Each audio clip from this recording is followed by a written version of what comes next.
Society and markets. Markets are very useful institutions, providing the mechanism by which people interact with one another to fulfill their material needs. As Karl Polanyi pointed out, however, the domination or control of the economic system by the market is of overwhelming consequence to the whole organization of society. It means no less than the running of society as an adjunct to the market. Instead of economy being embedded in social relations are embedded in the economic system. Historically, markets have in fact been embedded in social relations, limited by social customs, constrained by social demands for fairness, and, at least in part, directed towards social goals. While a transformation towards greater domination by markets has been underway for decades, it has not proceeded without constraint. Welfare states have been a modern attempt to place social controls on markets, and countries in East Asia achieved rapid economic growth in recent years by managing markets to achieve social goals. In these cases there have been tensions between market outcomes and social relations, but these experiences have demonstrated that markets need not operate outside of social relations nor fully dominate social relations. Neoliberalism is the current ideology and policy program that would further transform societies towards economic life characterized by market domination. Calling for a minimal role for the state and a maximal role for markets in organizing economic life, neoliberalism provides an agenda for, to use Polanyi's formulation, running society as an adjunct to the market. By removing as much activity as possible from the political realm and by erecting high barriers between the economic and political realms, in the name of protecting private property, the neoliberal program makes democracy in the political realm of limited relevance to economic affairs. Democracy in the sense of universal suffrage and the associated rights of political involvement can exist, but the realm of political authority, the realm where suffrage operates, does not cover the central material aspects of people's lives.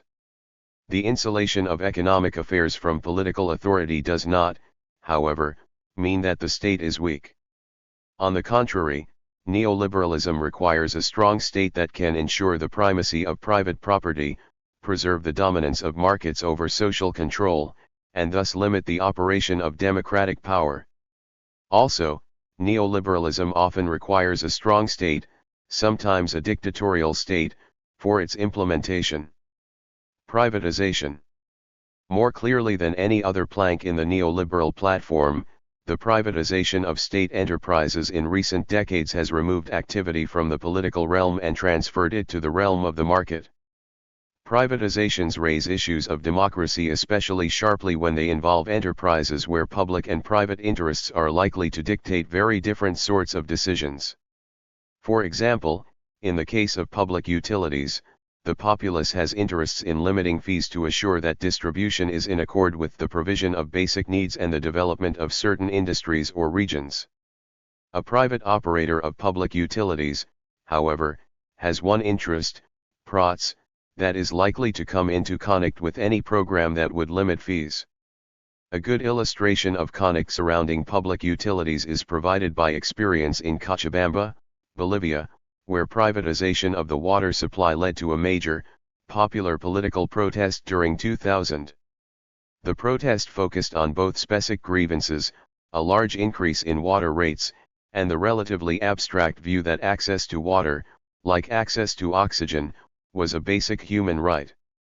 Yet the fundamental issue in the Cochabamba struggle, which stands out because it resulted in reversal of the privatization, was how this vital economic activity would be controlled, whether by the political process or by prot-driven market decisions. A political process does not necessarily mean a democratic process, but once an activity is removed from the political realm, a democratic process becomes impossible. Steps toward the privatization of education also underscore the conflict between politically determined and market-determined decisions. In Chile, where policies imposed under the Pinochet dictatorship led many advocates of neoliberalism to present the country as a showcase for their agenda, by the late 1990s over 40% of primary school students attended private schools. Many governments, under pressure from the International Monetary Fund and the World Bank to cut government funding, have imposed fees for public schooling, a de facto privatization.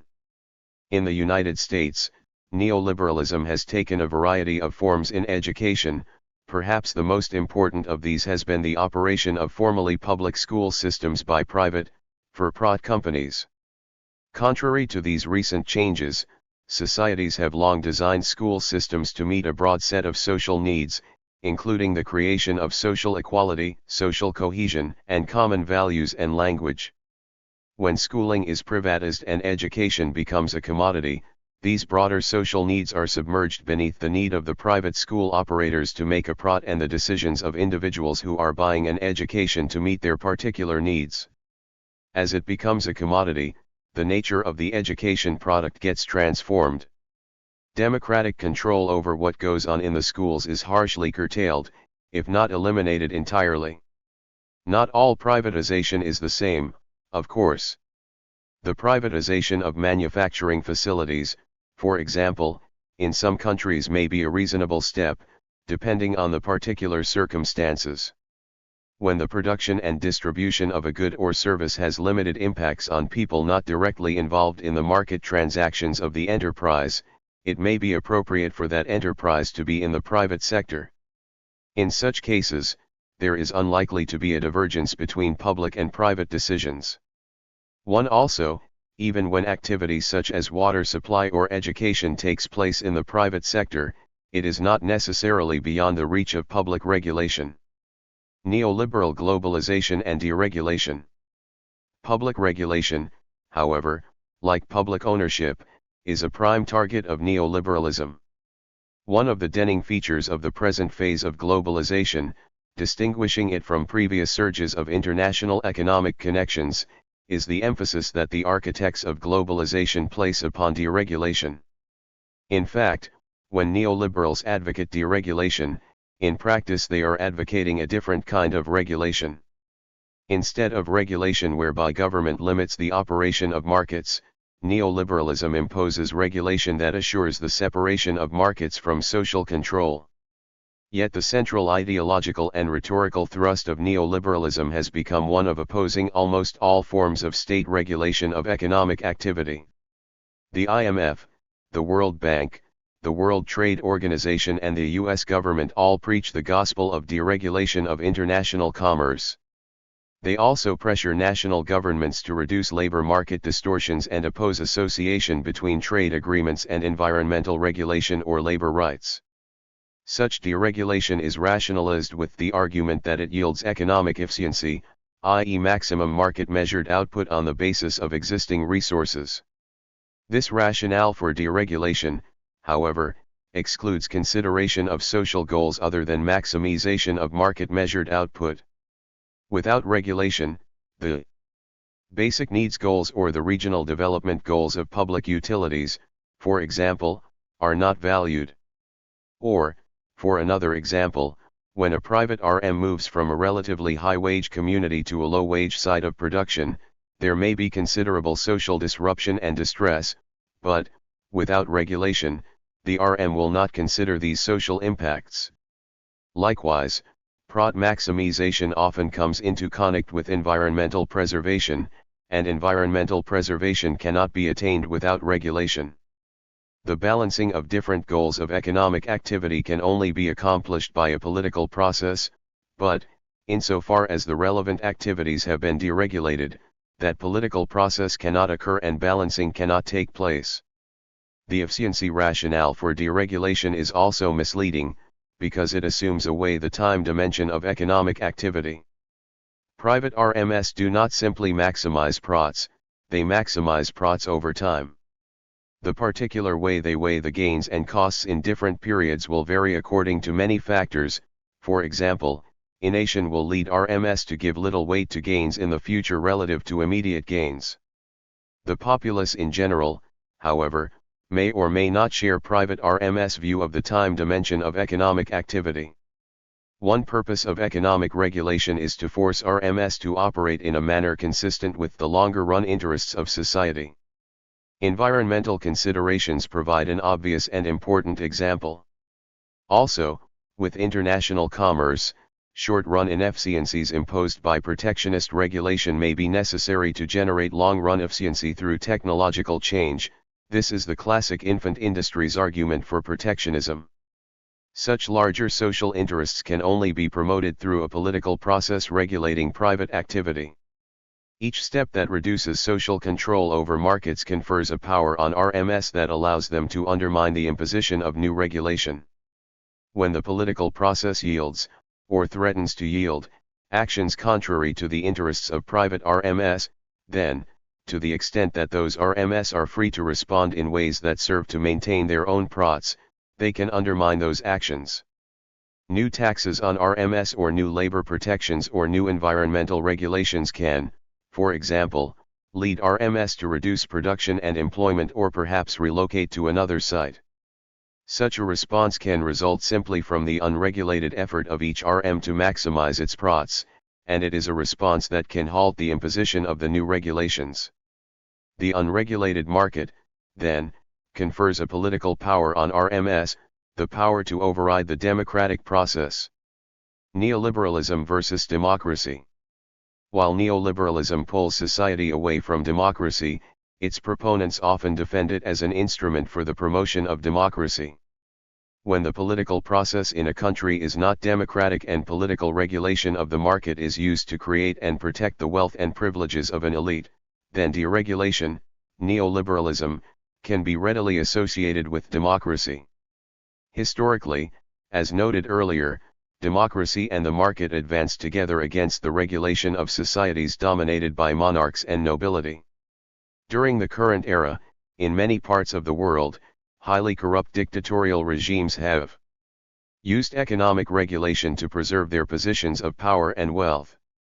Examples range from Indonesia during the Suharto reign, to the Soviet bloc governments, to Haiti in the years of the Duvalier regimes. Under these circumstances, economic freedom and democracy can become the joint rallying cries of the opposition. This identification of neoliberalism with democracy has been a prime reason why it has been able to gain, at times, some popular support. To be sure, the implementation of the neoliberal program has relied primarily on power, either military or financial. Chile, where that program came out of the barrel of a gun, provides a telling example. Elsewhere, especially in Latin America and sub-Saharan Africa, neoliberalism has generally been imposed by repressive regimes, though they often operate formally as democracies. Also, external pressure has been an important factor, as the IMF and the World Bank, backed by the US government, have used their financial strength to lead national governments toward market-dominated economic organization.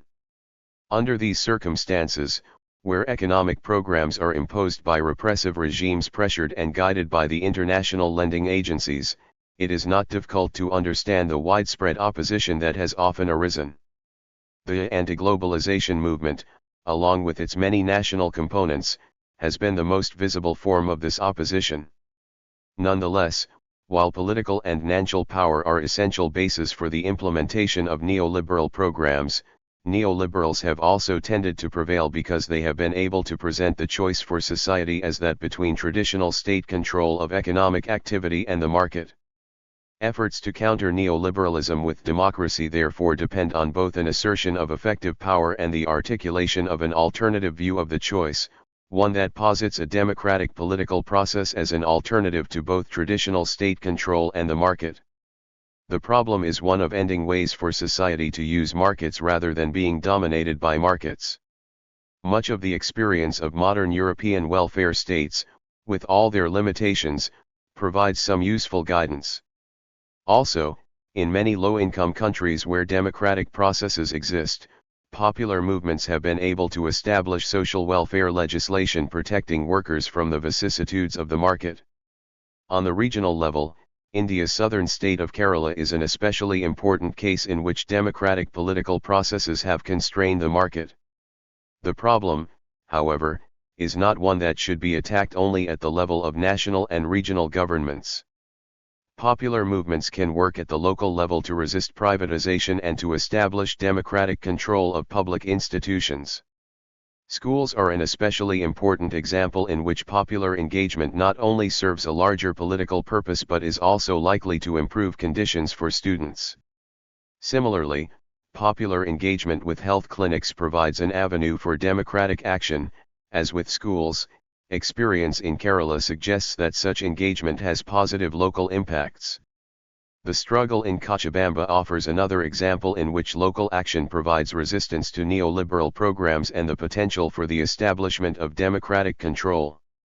Also, agricultural cooperatives offer an avenue for the local creation of structures that constrain and use the market rather than accepting market domination.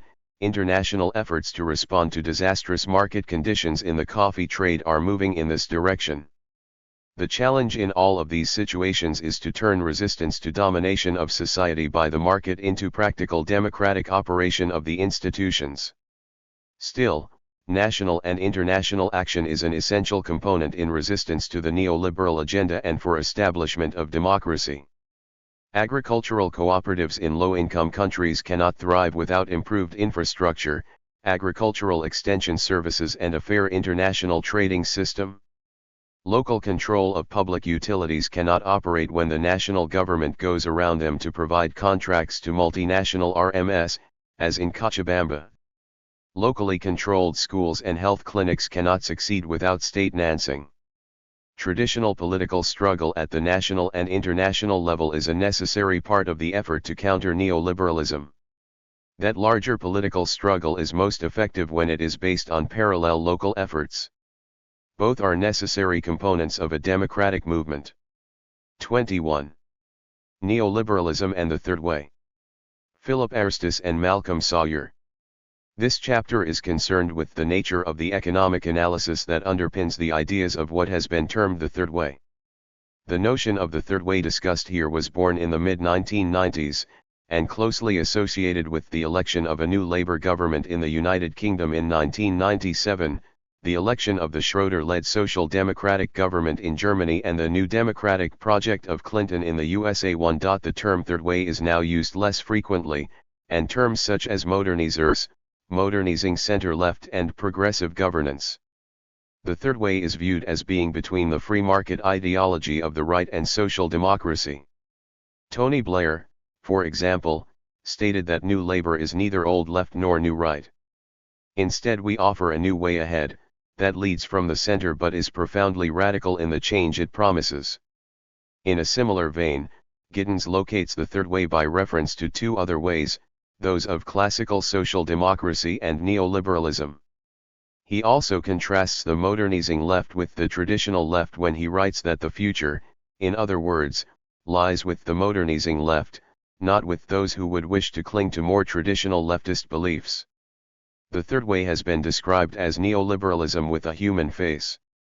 It shares with neoliberalism the acceptance of the dominance of the market in economic life and the extension of the market into all areas of human activity. The market and the pursuit of profits is viewed as the best way of organizing the economy. But the Third Way does acknowledge a role for government in the correction of market failure. As discussed below, the Third Way accepts that monopoly positions arise which should be constrained by regulation or antitrust policies, and that government should be involved in the provision of goods and services such as education and health. But within the government provision of, for example, education, there should be some mimicking of the market through, for example, competition between schools, for funding and for pupils. Although there has been some notable contributions on the Third Way, there has been rather little specifically on the economic analysis underpinning it, though speeches and other pieces by Blair and Brown provide some material too. In the section entitled The Essentials of the Third Way, we sketch out what we see as the analysis of a market economy, which underpins the ideas of the Third Way. It is our view that the economics of New Labour and of the Third Way is embedded in New Keynesianism, and this is highlighted. In the section that follows, entitled Neoliberalism and the Old Social Democracy, an attempt is made to draw out the distinction between neoliberalism and old social democracy. The essentials of the Third Way. We argue that the economic analysis of the Third Way can be viewed as New Keynesian, through its emphasis on the supply-side determined equilibrium level of unemployment, its neglect of aggregate or effective demand and of skill policy, the elevation of monetary policy, and the concern over the credibility of economic policies. 3. Further, the microeconomic neoclassical notion of market failure can be interpreted to support significant government intervention when market failures are viewed as widespread. Market failure is viewed as arising from the existence of externalities, from the public good nature of some goods, and from monopoly. We postulate that the economics of the third way can be understood as being based on the 8 elements listed below, which we would argue justify the description of a new Keynesian variety. These 8 elements are: first, the market economy is viewed as essentially stable, and macroeconomic policy may well destabilize the market economy. Markets, and particularly the financial markets, make well-informed judgments on the sustainability of economic policies, especially so in the current environment of open, globalist, capital and financial markets. Second, monetary policy can be used to meet the objective of low rates of inflation. However, monetary policy should not be operated by politicians but by experts in the form of an independent central bank. Politicians would be tempted to use monetary policy for short-term gain at the expense of long-term loss. An independent central bank would also have greater credibility in the financial markets and be seen to have a stronger commitment to low inflation than do politicians. The only credible policy is the one that leaves the authority no freedom to react to developments in the future, even if aggregate demand policies matter in the short run. In this model, a policy of non-intervention is preferable.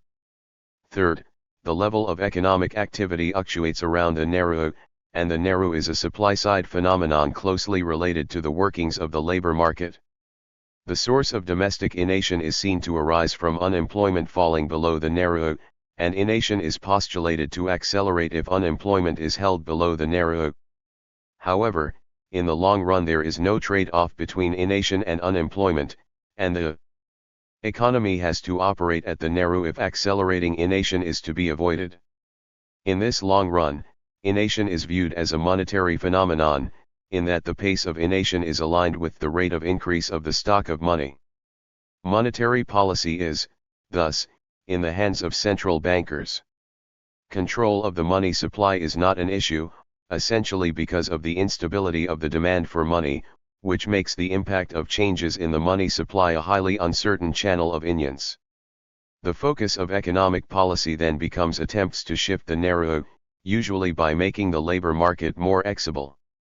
For example, there are more than 20 million unemployed people in the EU countries, a high proportion of them located in Germany, France, and Italy, all societies that have largely unreformed labor markets. Liberalization of labor markets is not the only policy orientation needed to tackle high levels of unemployment, but it is a key one. In a similar vein, we must continue along the path of labor market reform. We must increase flexibility and mobility, but they must be combined with new, modern forms of security, those that focus on active labor market policies, and in particular retraining and lifelong learning.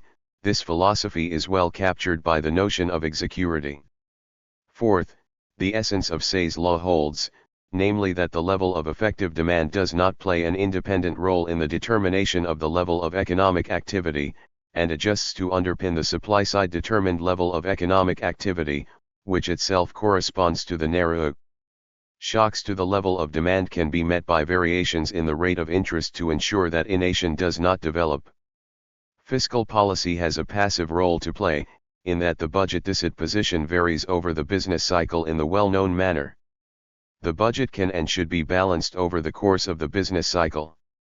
Fifth, the market system involves market failure, in the neoclassical sense of the term. Markets do not reach an optimum outcome, because of the presence of externalities, public and quasi-public goods and monopoly situations. The policy conclusion is straightforward, namely that government seeks to correct externalities through appropriate taxation, subsidy, and regulation, and makes provision for public goods, either itself or through paying the private sector to provide the goods, and competition policy can be used to reduce or restrain monopoly positions.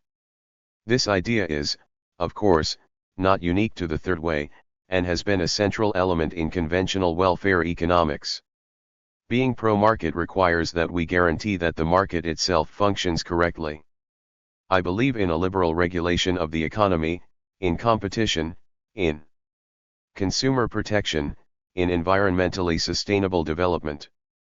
On a global scale, modernizers need to support public policies, private incentives, and the removal of protectionist barriers.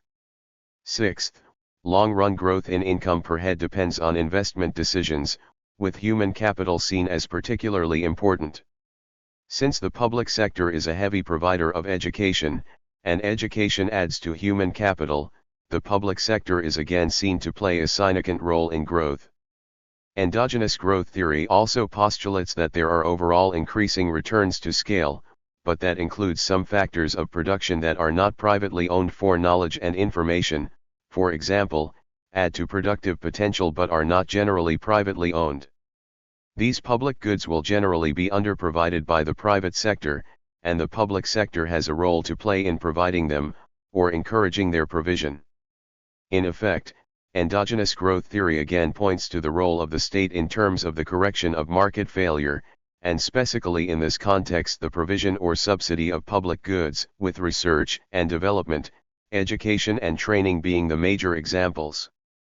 Seventh, in the economics of the third way there is concern over inequality of outcome rather than inequality of possibilities. Inequality of outcomes could be seen to be addressed through a progressive tax system and a redistributive social security system. Inequality of possibilities can be addressed through education and training, through employability policies, and through seeking to change the rewards offered by the market. With the exception of the national minimum wage, it could be said that there has been little attempt to modify the rewards thrown up by the market. As Giddens notes, a winner-takes-all element in parts of the labor market means large inequalities. But also Giddens perceives that incentives are necessary to encourage those of talent to progress and that equality of opportunity typically creates higher rather than lower inequalities of outcome. It could be argued, though, that inequality of opportunity acts for many as a barrier to fulfilling their potential. Those disadvantaged do not forego education because of a lack of incentives in terms of higher pay for the more educated, but because of a range of barriers to their doing so. Greater opportunity would be expected to increase the supply of the well-trained, etc., and to reduce the pay of the well-trained relative to the pay of the untrained. A stress on reducing inequality of opportunity leads to policies designed to change the distribution of abilities to compete and to make education more egalitarian, but these policies accept that competition will generate inequalities of income, wealth, and outcomes. Finally, eighth, globalization, in the form of increased international trade, a larger role for foreign direct investment by transnational corporations and an enhanced scale of movements across the exchanges, is embraced by the third way. The third way generally perceives globalization as having virtually eliminated the possibilities of industrial policy and of macroeconomic policy. The mobility of industrial and financial capital is seen to preclude independent national economic policies in these regards. However, the nation-state still has a role to play, though there are trends towards moving government away from the nation-state, sometimes in a downward decentralist direction and sometimes in an upward direction. But the role of government is seen to shift towards creating a favorable environment for transnational investment, whether in the form of low taxation on profits, subsidies to inward investment or the creation of a highly skilled workforce. The effects of globalization on policy perspectives is orchestrated in terms of a shift from the industrial policy and Keynesian demand measures favored by old social democracy, but also from regulation to the deregulation and market liberalization emphasized by neoliberals. The aim of macroeconomic policy is to keep inflation low, limit government borrowing, and use active supply-side measures to foster growth and high levels of employment. Blair and Schroeder argue in a similar fashion, in a world of ever more rapid globalization and scientific changes we need to create the conditions in which existing businesses can prosper and adapt, and new businesses can be set up and grow. Ombake reinforces the point when he suggests that it is not only the forces of globalization that demand the modernization of our institutions and political programs, but, to no less an extent, changes in patterns of employment, in values, and in demographic and social structures.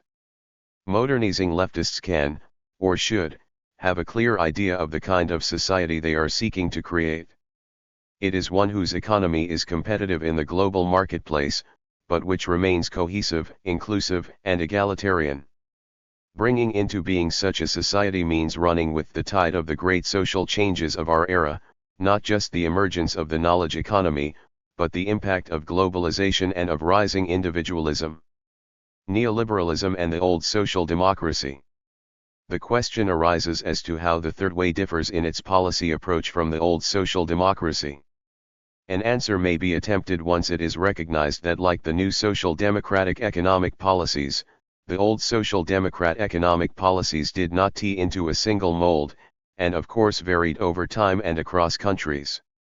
Specifically, for example, the policies of the new Labour government in the United Kingdom have not coincided with those of the SPD government in Germany.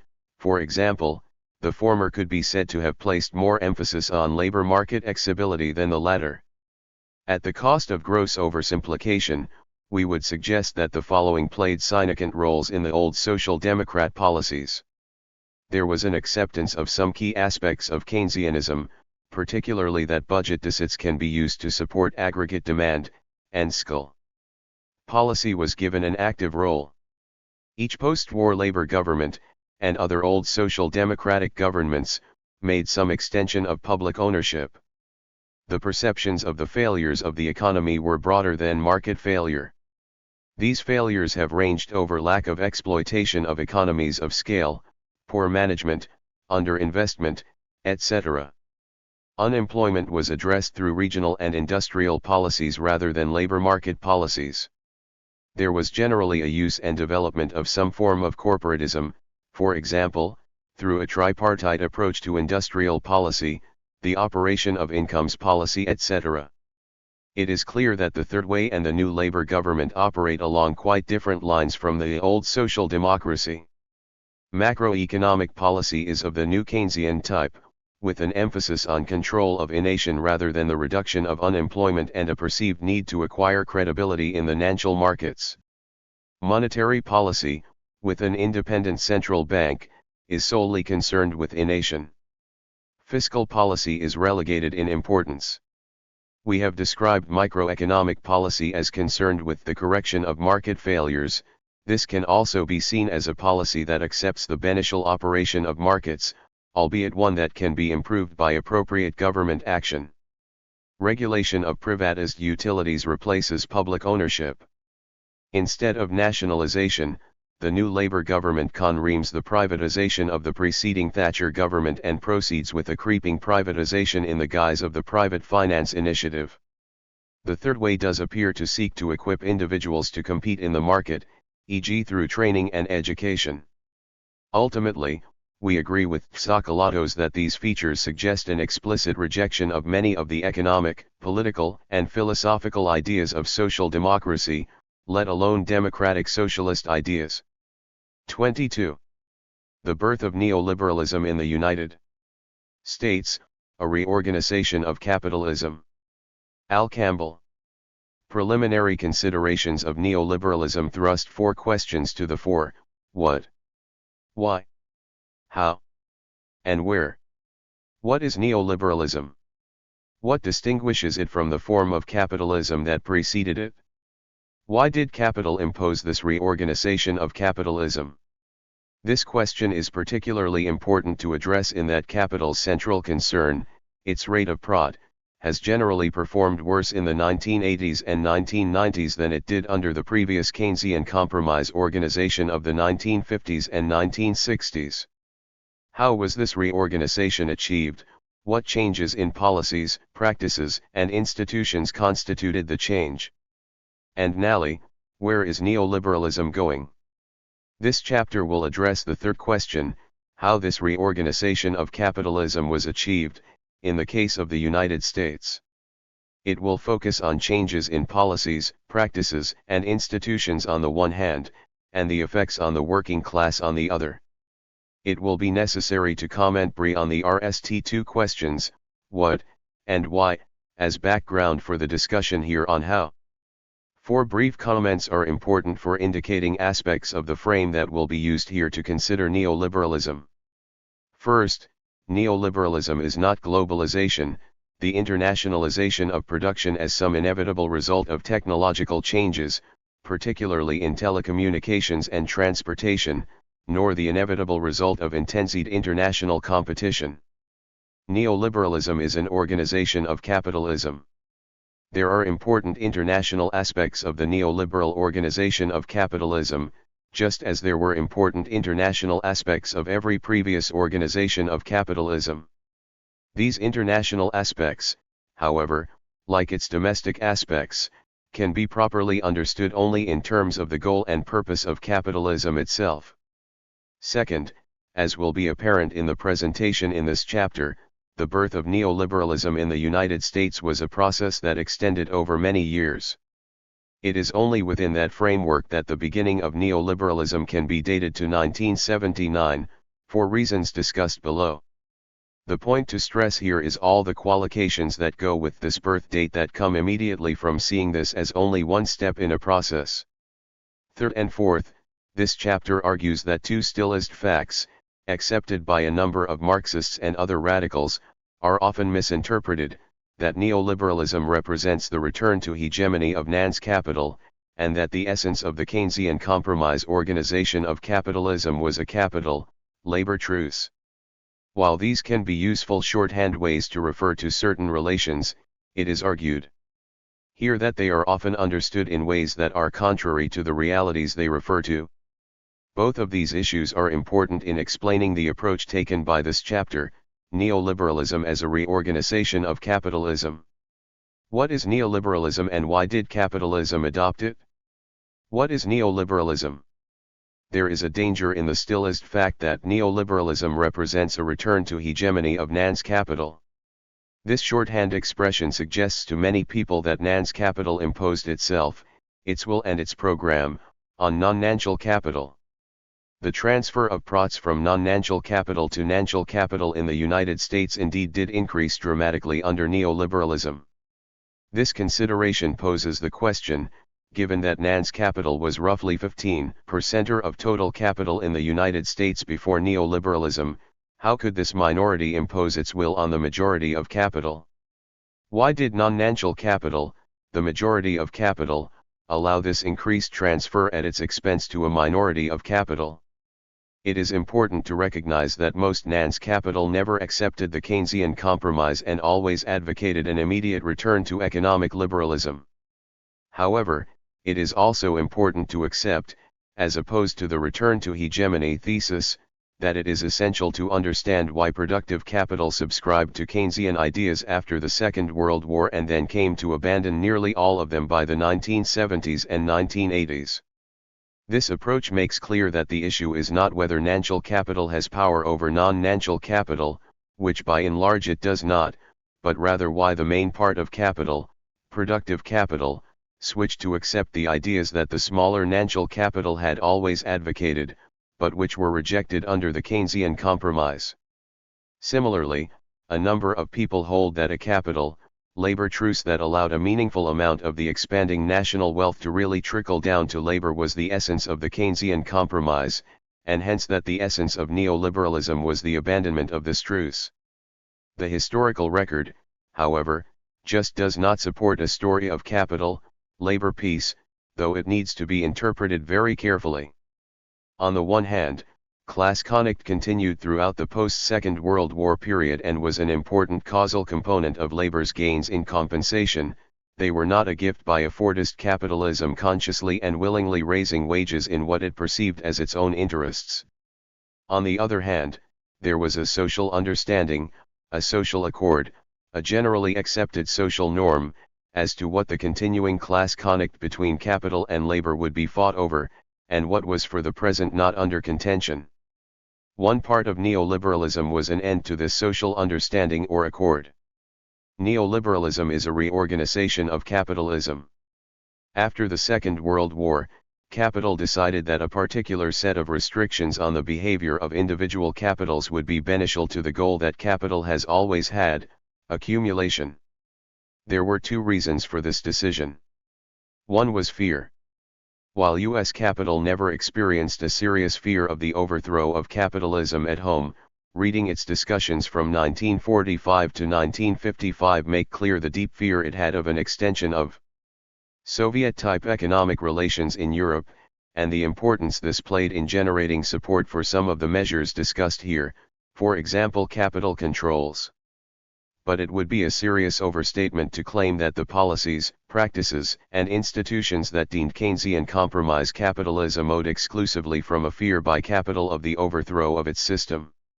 Equally important, capital adopted Keynesian ideas because it believed that the various restrictions and regulations would be beneficial to the process of capital accumulation at that historical moment, particularly in comparison with the poor record of accumulation presented by its recent experience without those restrictions during the Great Depression. Neoliberalism consisted of the negation of a number of those restrictions and regulations. It must be stressed that neoliberalism is not about letting markets operate freely, or about removing government regulation of markets in general. Markets never operate freely. The assertion they do so is part of neoliberal ideology. Both markets themselves and the environments they operate in are always created by government regulations, and cannot exist without them. Why did capitalism adopt neoliberalism? Broadly, there was a structural crisis of capitalism. That is, the policies, practices and institutions that had been serving well capitalism's goal of capital accumulation ceased to do so. More narrowly, one can say that capitalism abandoned the Keynesian compromise in the face of a falling rate of profit, under the belief that neoliberalism could improve its profit and accumulation performance. With these very brief statements of what and why to establish the frame used in this work to consider neoliberalism, the discussion now turns to the main topic of this chapter: how this reorganization was achieved, what changes in policies, practices, and institutions constituted neoliberalism. Keynesian compromise capitalism was born as a reaction to the greatest crisis of the international capitalist system to date, the Great Depression of the 1930s. It consisted of three broad new types of policies, practices, and institutions.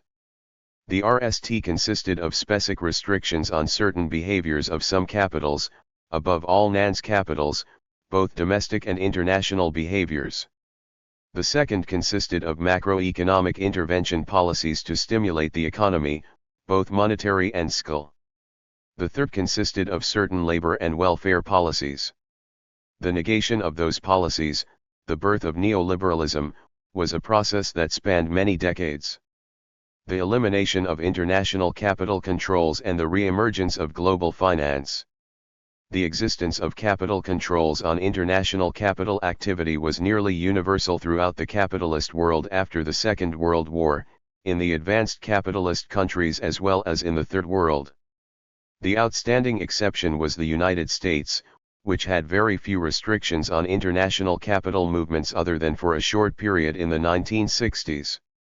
The starting point for understanding this advocacy by capital, which immediately after the Second World War was overwhelmingly U.S. capital, in favor of international capital controls was, as always, its interest in creating the optimal conditions at a given moment for accumulation.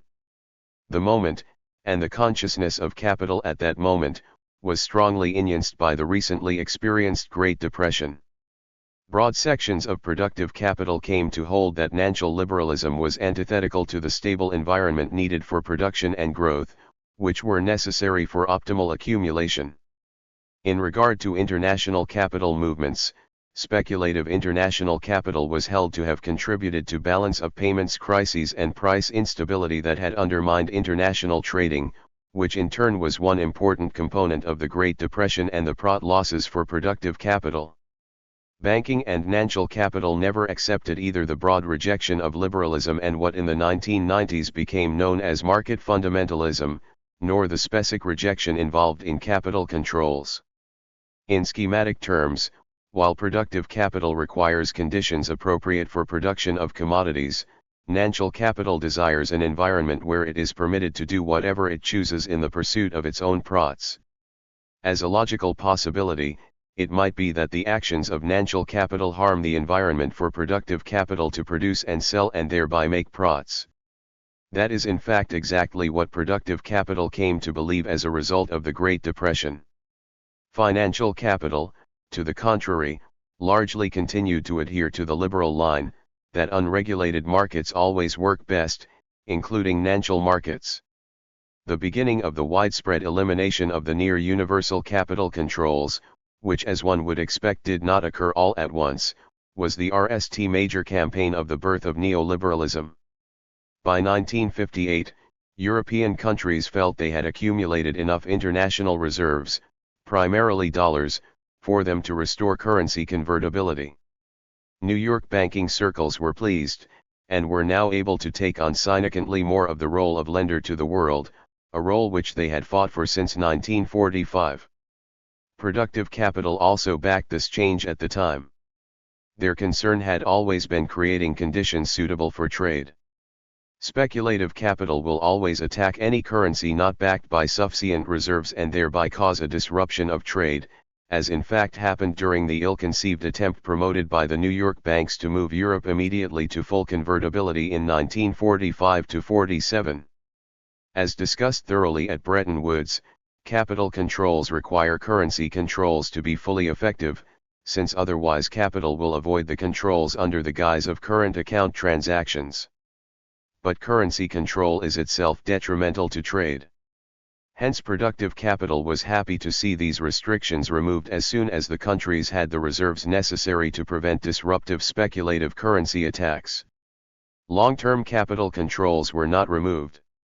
At the same time, Britain was experiencing problems in its sterling balances, and in 1957 imposed restrictions on financing trade outside the sterling area by British banks. As a response, the banks began to extend dollar credit against the dollar deposits they had from foreign customers. When the restrictions were lifted in 1959, the banks decided to continue with what had turned out to be a profitable business. The British government, which was promoting the rebuilding of London as an international financial centre, allowed the euro market to be physically located in London, but to be exempt from most British financial restrictions and regulations. The euro-dollar market was born. In 1963 Britain allowed it to expand to the issuance of bonds. The euro market was very much a compromise. While the elimination of exchange controls in 1958 was a big step in eliminating capital controls, it was far from ending them. The euro market provided a largely unregulated arena for international capital transactions as desired by financial capital, but at the same time it left capital controls in place in Europe as desired by the Keynesian concern for the ability to regulate one's domestic economy. Increased lending by the U.S. banks on top of the already existing balance of payments deficit generated a balance of payments problem, if not quite a crisis. With foreign holdings of U.S. dollars continuing to climb, the RST run on the dollar occurred in October 1960. The United States was unwilling to drive up its interest rate to attract international capital. It applied as much pressure as possible on foreign governments and even private citizens to hold dollar assets, and the expansion of the euro-dollar market helped significantly in this respect. But with U.S. balance of payments continuing to stay negative year after year, the U.S. turned to implementing various capital controls, starting in 1963. This of course increased greatly the importance of the euro market to U.S. financial capital. It moved into the market massively in the 1960s, and this unregulated market came for a time to replace New York as the center for international capital transactions. With large amounts of capital now relatively unregulated, pressure on the dollar kept increasing. But the United States refused to correct its balance of payments problem. Gold continued to drain from the United States, and eventually the Bretton Woods exchange rate system crashed. After the United States ended its backing of the dollar with gold in August 1971, 2 years of negotiations followed on how the international exchange system should be reconstructed. Europe and Japan argued for adjusting the exchange rates to realistic levels and then re-establishing XED exchange rates, backed by significantly strengthened capital controls based on international cooperation. but the United States rejected this approach in favor of the neoliberal approach: remove all capital controls, and let exchange rates out. Faced with a currency crisis in February 1973, the United States announced it would end all capital controls by December 1974, and in fact eliminated them by January 1974. The main cause for this major shift was the diminished relative economic power of U.S. productive capital, which manifested itself in the continual balance of payments deficits. Faced with this, the United States decided to use its continued dominance of world financial markets to support its deficits at a sustainable level. Two other factors contributed to this change. First, because of the tremendous expansion of US-owned productive capacity overseas over the course of the 1960s, productive capital came to strongly oppose all international capital controls, both domestic and foreign, for its own operational reasons. President Johnson implemented the RST capital controls on direct foreign investment in 1968 to try to alleviate the ongoing balance of payments problem, and business interests responded by lobbying Nixon during the election campaign for the removal of capital controls.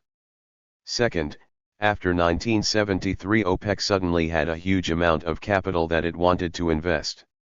Europe, Japan, and the Arab countries all favored channeling significant amounts of this through the IMF to alleviate deficits around the world induced by the oil price hike. The United States blocked such efforts in the name of free financial markets, knowing that left the capital only one place it could be absorbed: U.S. financial markets, thereby underwriting the U.S. ability to continue running its deficits. The reduction of restrictions on domestic finance capital.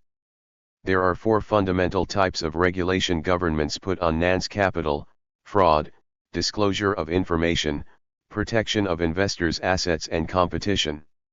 Only the last of these regulations has come under attack by neoliberalism. Since a negligible amount of business borrowing was done in the commercial paper market at the beginning of the Keynesian compromise period, for reasons of space the discussion will focus here on bank regulation. There were four main regulations limiting competition: Regulation Q, the separation of financial and non-financial RMS, the separation of commercial banking from investment banking, and branching restrictions. All except one were to fall to neoliberalism. Regulation Q restrictions placed ceilings on the amount of interest banks could offer on deposits. The purpose was to promote production and growth by keeping the interest rate low at which productive capital could borrow.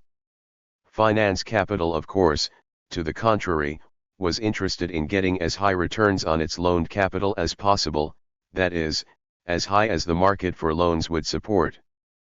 Through the 1950s and early 1960s, market interest rates were generally comparable to the Regulation Q limits, so there was no large incentive to eliminate them.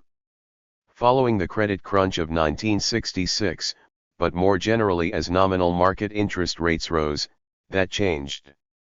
Two fundamental ways were created to circumvent Regulation Q.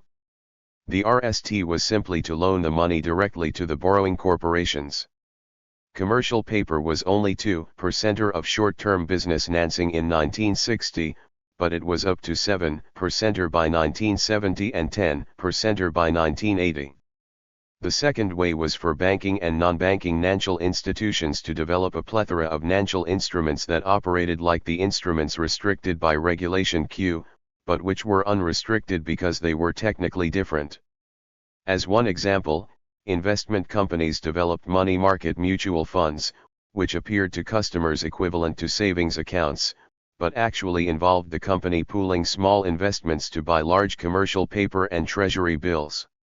By the end of the 1970s, these funds amounted to nearly $200 billion, about 15% of the assets of all commercial banks at the time. By 1980, it was clear that Regulation Q was ineffective at keeping down interest rates.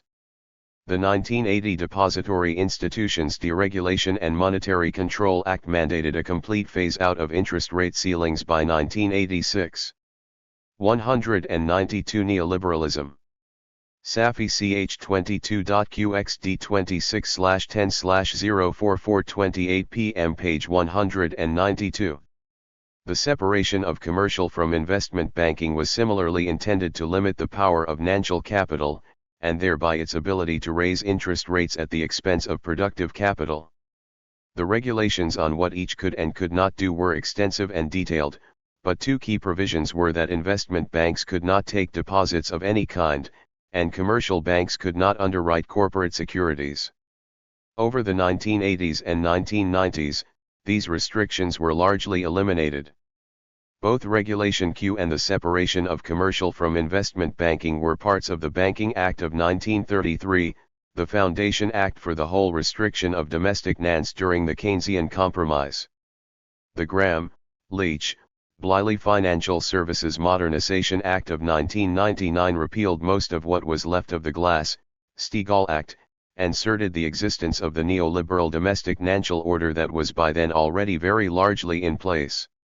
One Glass-Steagall restriction that has not yet been eliminated is the prohibition against a single company doing both banking and commerce, universal banking. Over time, that too has been chipped away at. The automobile companies have been allowed to operate major credit services for purchasing automobiles, and General Electric Capital has become a major financial institution. By and large, however, the restrictions against universal banking are still intact. The 1927 McFadden Act proscription against interstate bank branching was intended to assure that credit would be available to small-scale local productive capital, which it was feared would not be the case with large national banks with local branches.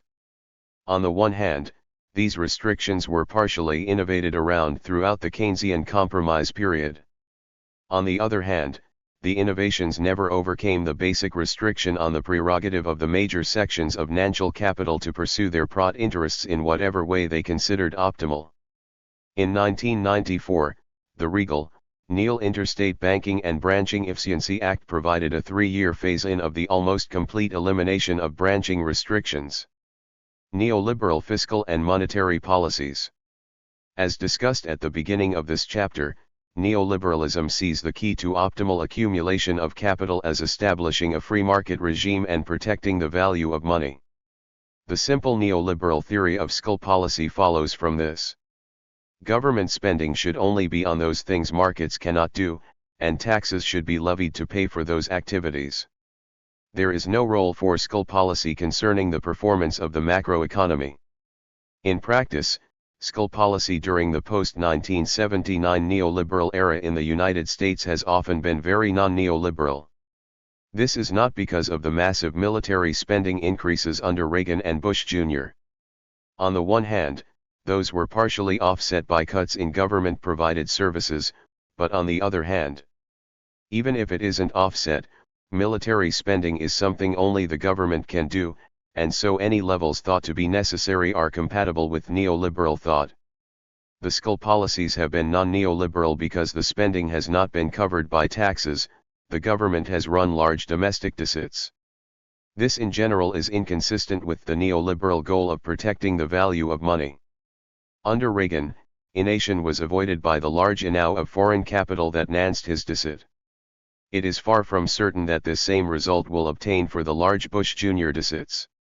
Under Keynesian thought, the prime role of monetary policy is to promote production and growth by maintaining a relatively low real interest rate. Real interest rates were typically between 1% and 2% in the 1950s and 1960s, and negative for much of the 1970s. With the onset of neoliberalism, they jumped to nearly 4% and higher in the 1980s. Three things came together in the late 1970s that led to the null consolidation of neoliberalism, and monetary policy was the instrument used to enact the new policy. First, economy-wide profits continued to fall. Second, innovation took off again. The business community and the Carter administration blamed these on labor compensation, which continued to rise at about 2% a year in real terms after the 1973-74 recession, even though productivity growth had dropped to almost nothing. They could as well have blamed the innovation on the falling dollar, to be discussed next, but they did not. Third, with continued balance of payments deficits, as discussed above, plus a newly increased domestic innovation, the value of the dollar continued to fall. Despite ongoing efforts throughout the 1970s to support the dollar, Saudi Arabia now began to sell its dollar reserves, and in addition threatened an oil price increase if the United States did not act to stop the fall. Most important, a massive fight from the dollar began in the now huge and essentially unrestricted private capital markets. The dollar faced going into free fall. At the end of 1978, the Carter administration made a sharp policy change. Its central concern during its first 2 years with growth and a reduction in unemployment was replaced by guiding a nation. Both fiscal and monetary policies were changed to become restrictive. Interest rates rose, but there were minimal impacts on the rise in labor costs, inflation, or the value of the dollar. Stronger measures were needed, but those would necessarily cause a significant recession, and Carter was not willing to do that. In August 1979, Carter decided to send a message, in particular to international money markets, by appointing a known hard money man to head the Federal Reserve, Paul Volcker. On October 6, the Fed announced a draconian tightening of the money supply. Interest rates jumped dramatically, and as planned the economy went into recession in 1980. But only part of the goals were achieved. Confidence in the dollar was restored, and its fall ended. But inflation was not checked, and it actually rose to 13.5% in 1980. Real labor costs did begin to fall, but it was more from the continued accelerating inflation than from reductions in nominal compensation increases. Nominal unit labor costs had gone up by 8.9% in 1978, and they went up by more than 10% in 1980. More of the same tight money policy nearly broke the inflation. After a brief upturn in the economy, interest rates went to new heights, and the economy went into a second dip. The 1981-82 recession was the worst since the Great Depression, with output dropping by 2.2% in 1982 and unemployment reaching 9.7%. Inflation dropped from 13.5% in 1980 to 3.2% in 1983. With inflation down to almost zero by July 1982, the Fed loosened its monetary policy.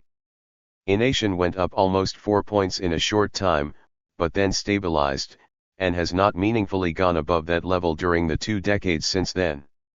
With maintaining low inflation requiring little action in the 1980s and 1990s, the main action issue for the Fed, again in line with its concern to facilitate capital accumulation, was rapidly resolving developing financial crises, generally by playing the role of lender of last resort in one fashion or another. This was a lesson learned from its failure to do so in the Great Depression. It had already played this role in the 1966 credit crunch and the 1970 Penn Central and 1974 Franklin National Bank financial crises. The Fed continued its successful conduct of this role in the period of neoliberal consolidation in the 1982 Penn Square Bank and the Mexican default crises, and especially in the potentially extremely disruptive 1987 stock market crash.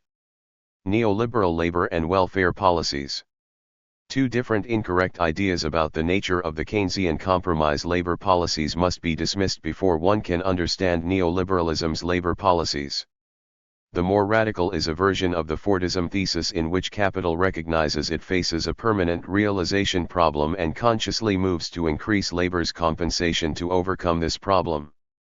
The less radical version is that some sort of capital-labor truce was a central aspect of the Keynesian compromise.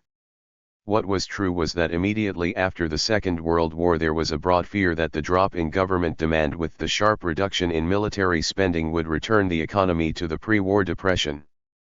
This view was dominant in the government planning agencies, had important support among academics, and was wreaked in Truman's call for wage increases in a October 30, 1945 radio program. But the Great Strike Wave of 1945-46 showed that business as a whole neither subscribed to the idea that it was in its interest to raise wages, nor even that there was a capital-labor truce.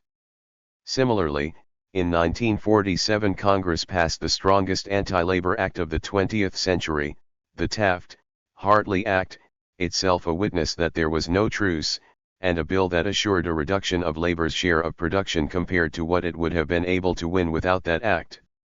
In Keynesian thought, production, sales, and growth are central to PROTS. With demand for U.S. products assured by the post-Second World War situation, stability of production was considered central to PROTS. Output lost through strikes, or even less acute labor conics, meant PROTS lost. The late 1940s and 1950s saw the introduction of multi-year contracts and the GHT by capital to lengthen them. When the 1957 slowdown came, so that strikes became temporarily less costly, capital used that to increase its confrontation with unions, over wages, mechanization, and intensification of work, but they fought over these issues at some level throughout the whole period. When exceptionally high PROTS were generated in the mid to late 1960s, they were not automatically shared with labor. Rather, significantly increased strike action was needed for some of the PROTS to trickle down. Throughout the whole period, capital fought tenaciously to prevent the unions from spreading geographically or increasing numerically. It slowly drove down the union percentage of the workforce from its high of 35% in 1945 to 33% in 1955, 31% in 1960, 27% in 1970, and 23% in 1980. Neither claims of Fordism nor of a capital-labor truce correspond to the reality of the Keynesian compromise labor relations. There was, rather, a capital-labor accord, that consisted of two basic aspects. There was no effort to break the unions outright in places where they were established, and labor was entitled to some part of productivity gains. The fundamental change under neoliberal thought was the concept of the key to PROTS and the accumulation of capital. Instead of production, sales, and growth, with its implied stability, neoliberal thought sees the key to enterprise PROTS as cutting costs. That could be by mechanizing or improved management, but it also includes lowering labor's compensation or intensifying labor. Beginning with the 1970s, capital, backed by government policies, especially after the consolidation of neoliberalism, introduced a plethora of policies and practices aimed at reducing the growth of, or even absolutely reducing, workers' real wages and benefits. There were at least 6 concrete attacks on labor launched by capital in the 1970s and 1980s that together determined the shape of the new capital-labor relations and the end of the old accord. First, capital greatly increased its overseas production and purchase of foreign-produced productive inputs. On the one hand, this contributed to increased domestic unemployment and hence downward pressure on wages and benefits, but even more important was its value as a threat against demands for wage increases or unionization. Second, capital introduced wage freezes and outright wage cuts. These were almost non-existent before 1980, and then they appeared full-bodied, like Athena from the head of Zeus, with the 1981-82 recession. In 1982, 44% of unionized workers bargaining for new contracts took wage cuts or a wage freeze for at least the first year of the contract. In 1980 there had been no such contracts. Third, cost of living adjustment clauses were rapidly eliminated from most contracts at the beginning of the neoliberal era. In 1985 alone, 40% of workers renewing contracts who had COLAs lost them. 50% of new contracts had COLAs in 1983, 40% in 1984, and 30% in 1985. Fourth, two-tiered wage structures appeared that gave much lower wages to new employees doing exactly the same work as established workers. In the best of cases, such as the auto workers, these workers reached parity in a year. This was not too different from the lower wages during the probationary period that already existed in most contracts. In the worst cases, workers started at almost half wages and it took 10 years or more to reach parity. While government is discussed below, Reagan gave a strong endorsement to this practice by instituting a two-tier wage system in the U.S. Postal Service. Fifth, full-time workers were replaced by temps, generally with particularly large savings for capital on health, pension, and other benefits. Sixth, Union avoidance took on new dimensions. It has already been mentioned above that capital fought the spread of unions throughout the whole Keynesian compromise period. The only change in that respect is that capital's GHT against new unions became more intense. The new dimension was extensive union busting. Again, Reagan sanctioned this in his RST year in office with his famous elimination of PATCO. While sometimes they simply broke a union, much more often they eliminated unions by closing a plant and opening a new non-union one, or occasionally through bankruptcy. The government supported this attack on labor in at least VE ways. One, by its tight money policies, it slowed growth compared to what it had been under Keynesian compromise capitalism, thereby weakening the ability of labor to GHT back against capital's assault. 2. It allowed the minimum wage to drop in real value. 3. It reinterpreted labor law in ways much more favorable to capital. Reagan appointed anti-laborgers to the National Labor Relations Board, and in a series of rulings over the 1980s they sharply reduced labor's ability to organize new unions, bargain effectively with employers, or strike.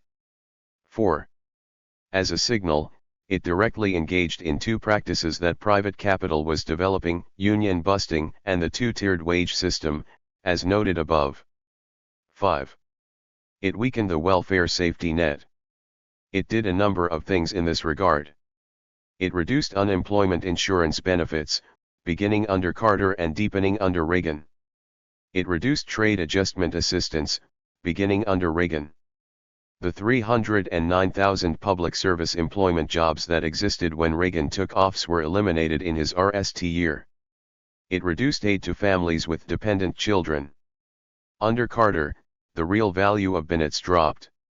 Under Reagan, they continued to drop, and in addition changes in eligibility caused about 500,000 families to be removed from the program.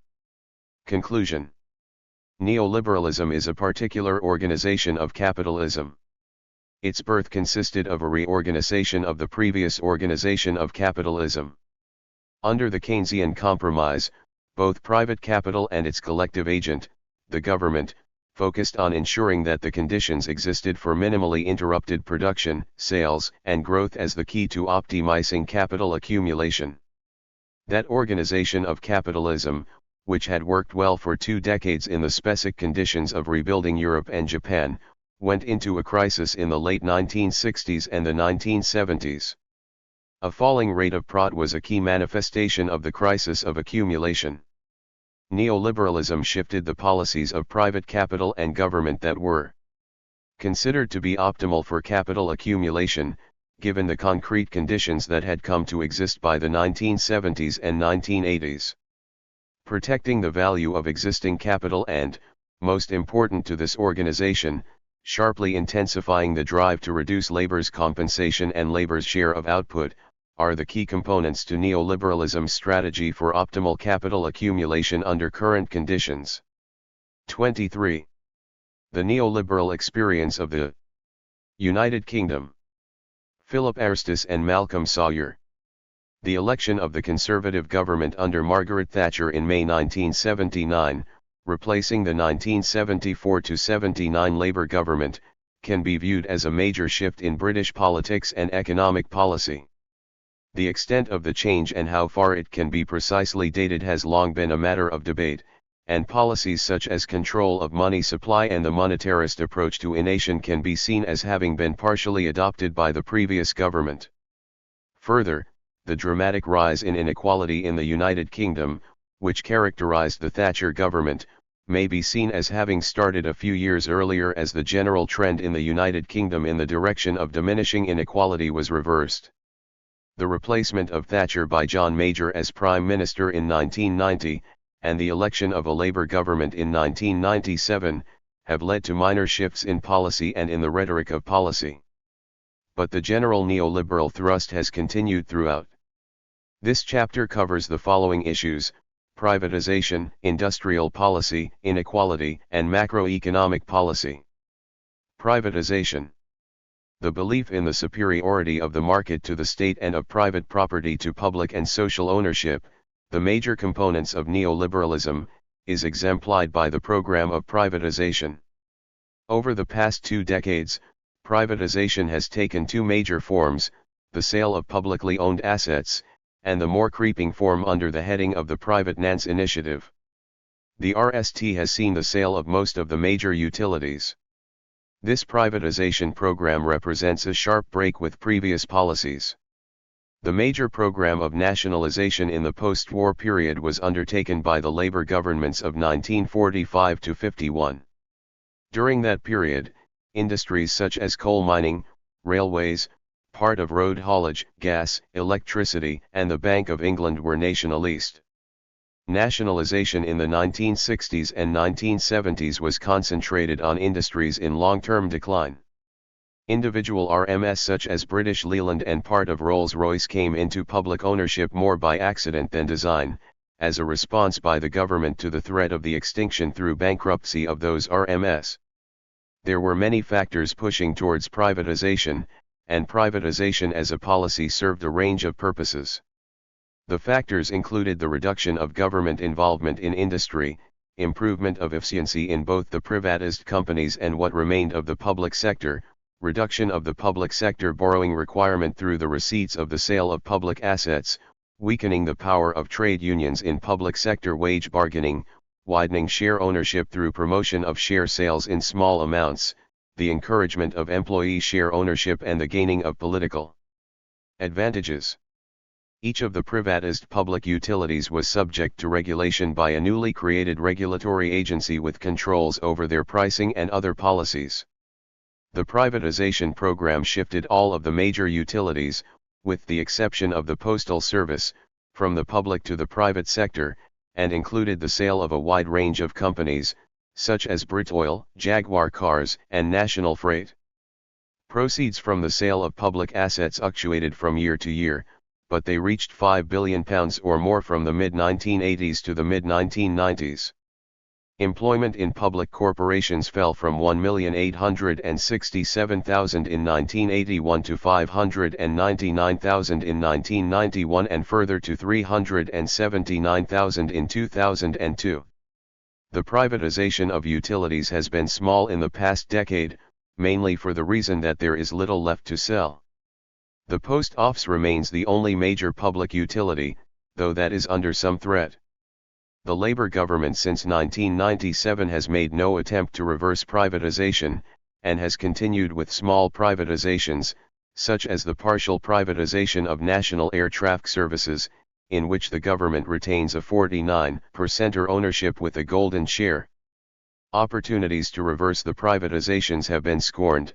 The failure of Railtrack did not lead to nationalization, but to an alternative form of private ownership with the formation of Network Rail, a company limited by guarantee with no shareholders, but with members from the rail industry and public authorities, as well as individuals, who do not receive dividends or share capital, the profits being reinvested into the rail infrastructure.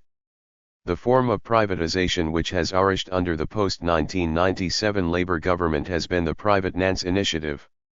It has also always been the case that the private sector has provided goods and services to the public sector.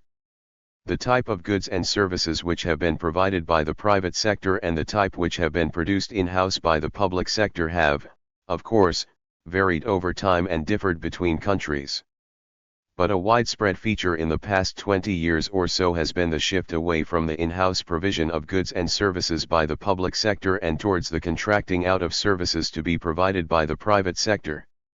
These services contribute to the provision of services by the government to the public, but the services themselves are supplied by the private sector rather than by public sector employees. The introduction and development of the PFI has led to changes in the form of nancing for public sector investment and the degree of contracting out of services to private sector provision. In terms of the private ownership of assets utilized by the public sector and in the private sector provision of public services, the PFI represents further privatization. The general feature of the PFI is that a private company undertakes a capital investment project, which it nances itself. The capital project is leased to the public sector and the private company typically supplies services, related to the capital project, to the public sector. These services may range from maintenance of the capital project to provision of cleaning services for the construction concerned. PFI involves further private provision of services to the public sector, which would otherwise have been provided by the employees of the public sector. This is a form of creeping privatization, whereby public services are provided by the private sector. It also involves the private ownership of capital facilities such as schools and hospitals, which also would formerly have been owned by the public sector. Dubious claims have been made that PFI generates higher levels of investment, lower costs, and the transfer of risk. As shown elsewhere, these claims cannot be substantiated and have shown the higher effective cost of NANS that is involved in the PFI. The PFI means the government has entered into future commitments on the leasing payments for the assets paid by the PFI, with consequences for future public expenditure. Industrial policy. The central element of the neoliberal approach is the promotion of the private market over other modes of economic organization. It requires the removal of what are perceived as barriers and obstacles to the operation of the market, notably the removal of regulations that limit entry into a market or industry. The neoliberal approach has been to shy away from government intervention in industry and to promote the market and competition. In policy terms, this has shown up in the retreat from the industrial policies pursued both by conservative and by labor governments in the post-war period up to 1979. These policies ranged over the use of indicative planning in conjunction with the corporatist social partners approach, the restructuring of industries and the National Enterprise Board of the late 1970s.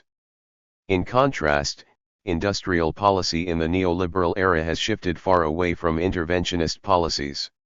And such industrial policy as there is can be summed up as development of competition policy and the promotion of foreign direct investment. There is, though, a paradox here. If the market works so well through the process of competition, why is there a need for competition policy? The models of competition on which the arguments for competition are based do not contain any hint that competition is not self-sustaining. The idea that the process of competition leads to centralization and concentration is RMLY rooted in the Marxian, not the neoclassical or Austrian concepts of competition. Yet the basis of competition policy is that RMS act to create monopoly positions, limit entry by other RMS, merge and acquire to enhance market dominance, etc. Competition policy has been in place in the United Kingdom in some form since 1948, and there was little change under the Conservative government between 1979 and 1997. The incoming Labour government placed rather more emphasis on competition policy, and many significant changes in the working of competition policy in the United Kingdom were made in the Competition Act of 1998, including the creation of the Competition Commission, which took over the previous role of the Monopoly and Mergers Commission, with revised and enhanced functions and powers. This Competition Act made significant changes, which shifted UK policy closer to that of the European Union. The Competition Act 1998 brought in two sets of prohibitions relating to agreements that prevent, restrict, or distort competition, and to conduct by RMS that amounts to an abuse of a dominant market position. The Enterprise Act 2002 amended the framework for the control of UK mergers and acquisitions. The two most significant changes were that in general, mergers are to be assessed just against a competition test, rather than against the wider public interest test which formerly applied, and that decisions on merger control will, in general, be taken by the Office of Fair Trading and the Competition Commission, rather than, as previously, by the Secretary of State for Trade and Industry.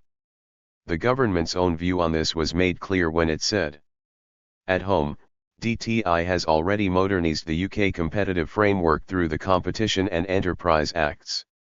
The challenge ahead is to make it work effectively by lifting unnecessary regulations, eliminating cartels, and allowing fair markets to prevail.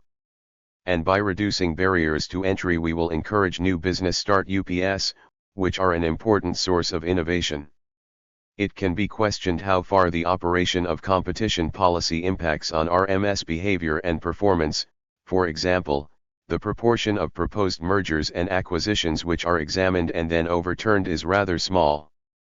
The number of investigations carried out by the competition authorities each year is also rather small and rarely results in major modifications to industrial structure and the degree of market power. However, the changes in competition policy are at least indicative of changes in the stance of government. The balance of industrial policy has clearly swung away from intervention and towards the promotion of competition. Further, besides the alignment of UK policy with European policy, the changes introduced a series of prohibitions on certain types of behavior. The shift in the criteria for judging mergers under the Enterprise Act 2002 is also significant. Previously, the effects of mergers were judged against the criterion of the public interest. Although public interest was not precisely deemed, it was often interpreted in terms of assessing mergers and monopoly positions in terms of impact on employment, regional distribution of industrial activity, etc. This has now been subsumed under the criterion of competition. In effect, the public interest has become identified with competition. The United Kingdom has long been a large receiver of FDI and the source of much investment in other countries.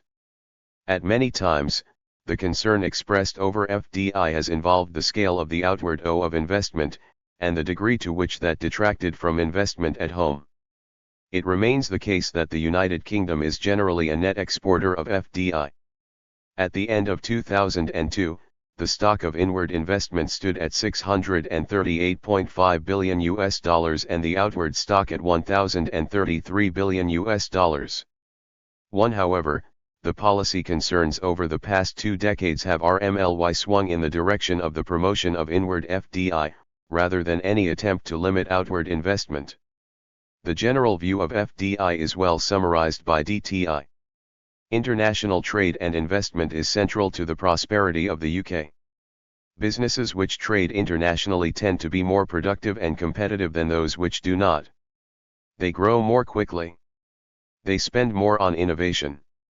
They are more capital intensive and their productivity is higher. That is why the work done by British Trade International is crucial.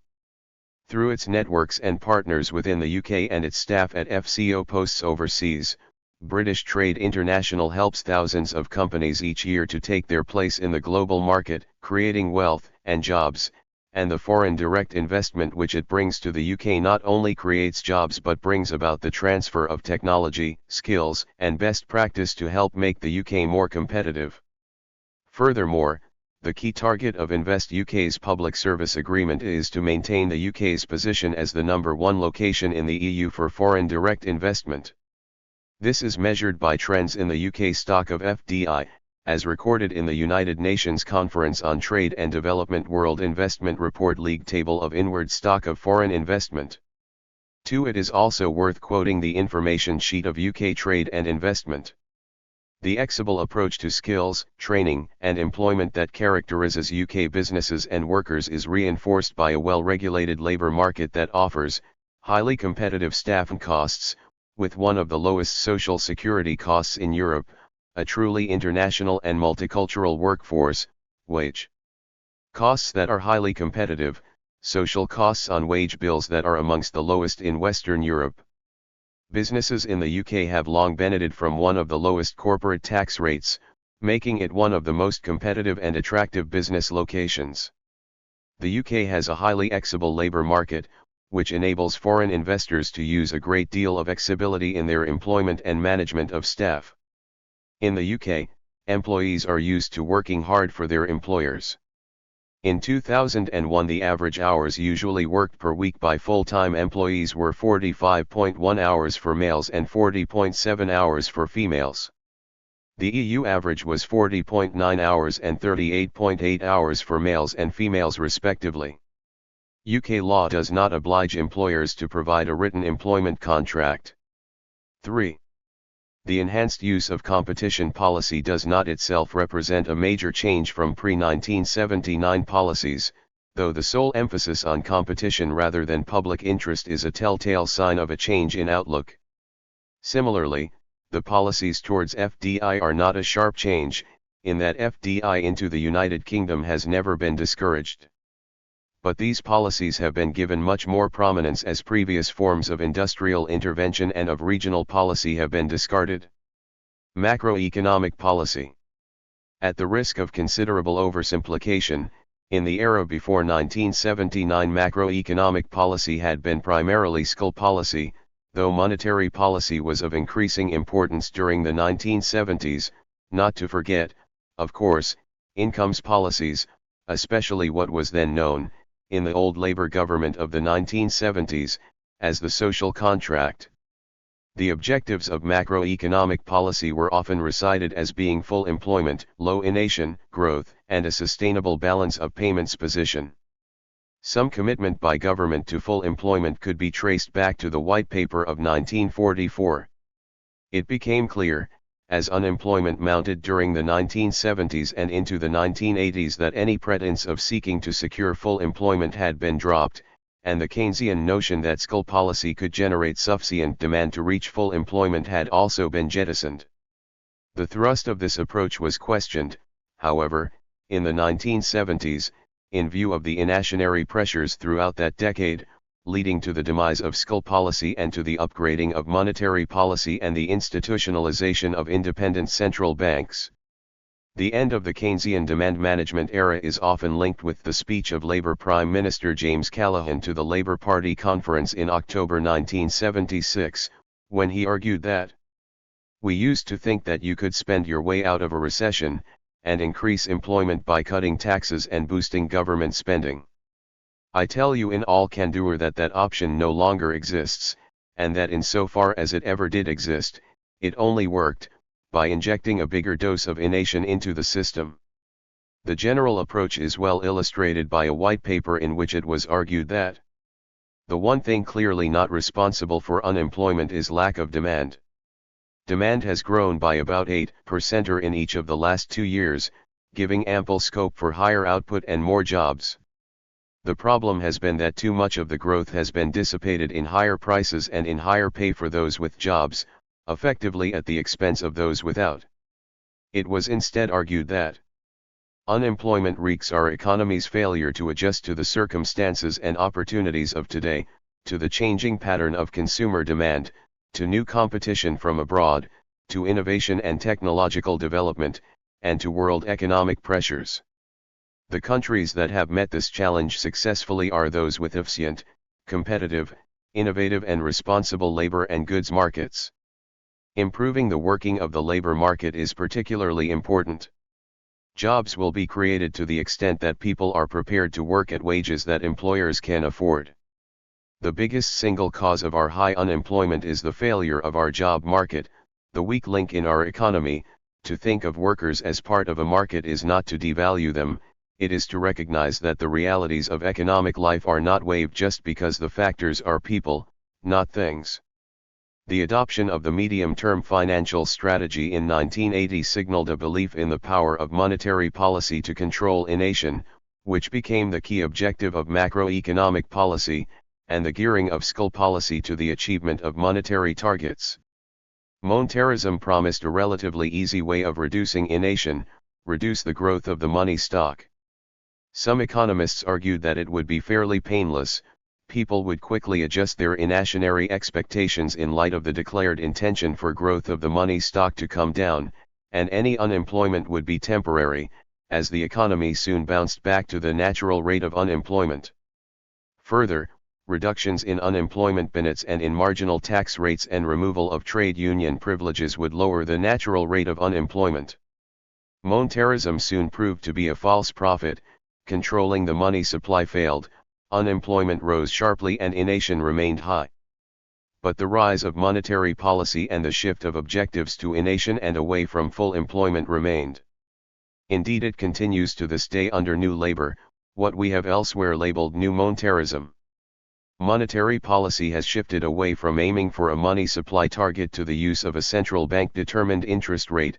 This repo rate is now set by an independent central bank. An independent central bank represents a triumph of the use of experts over politicians in arriving at key economic decisions, and the pursuit of low inflation as the major macroeconomic objective. Inequality. It is undeniable that inequality has dramatically increased in the United Kingdom since the late 1970s, with most of that increase arising during the Thatcher era. For amongst households, the share of income received by the top 10% increased from 20.4% in 1979 to 26.0% in 1990 and to 27.8% in 2002, whilst the share of the bottom decile decreased from 4.2% in 1979 to 2.9% in 1990 and 2.7% in 2002. 5. For individual earnings, amongst men the ratio of the 10th percentile to the 90th percentile rose from 2.38 in 1979 to 3.08 in 1989 and 3.51 in 2002, and the corresponding figures for women were 2.29, 2.86, and 3.15. The share of wages in national income was over 68% in 1980, but fell to under 65% in 1990 and then to 61% in 1996, though it has been rising year by year since then. Perhaps the only indicator of inequality which did not increase was the ratio of women's earnings to men's earnings, with women's average hourly pay as a percentage of men's average pay rising from around 70% to 82% in 2002. The neoliberal agenda of the Thatcher years and after was a major contributor to these increases in inequality, in a variety of ways. The promotion of the market and of the use of incentives and rewards gave legitimacy to rising inequality. Whatever outcomes were generated by the market were viewed as right and proper, and those with enhanced market power gained at the expense of those without. The rhetoric of incentives pushed up the earnings of the highly paid, and reduced the income tax to be paid. The Thatcher government particularly made substantial changes in the social security system, which, for example, replaced the link between pensions and earnings with a link between pensions and prices, with the inevitable result that the basic state pension declined relative to earnings. The shifts in the tax system from direct to indirect taxation and, especially, the reduction particularly of high marginal income tax rates also made a significant contribution. The attacks on trade union power and the diminution of the role of collective bargaining were further contributory factors. The rise in inequality was particularly pronounced during the Thatcher years and has largely leveled off, but it has left the United Kingdom as one of the most unequal countries in the OECD area, having previously been amongst the less unequal. The incoming Labour government has taken some steps to address inequality, notably the setting of a national minimum wage, some restoration of the link of pensions with earnings and the setting of targets for the reduction of child poverty. One of the targets set was for a reduction of the number of children in poverty by 1/4 over the period 1998 to 99 and 2004-05. The assessment of the Institute of Fiscal Studies in March 2004 was that the government was on course to meet that target. But whether the incoming Labour government has managed to reduce inequality as much as it had been expected is a moot point. Conclusions. This chapter has sketched the shifts in economic policy since the replacement of old Labour by the Thatcher government initially, followed by the Major government and more recently by the new Labour government led by Tony Blair. Since May 1979, all governments have pursued neoliberal policies.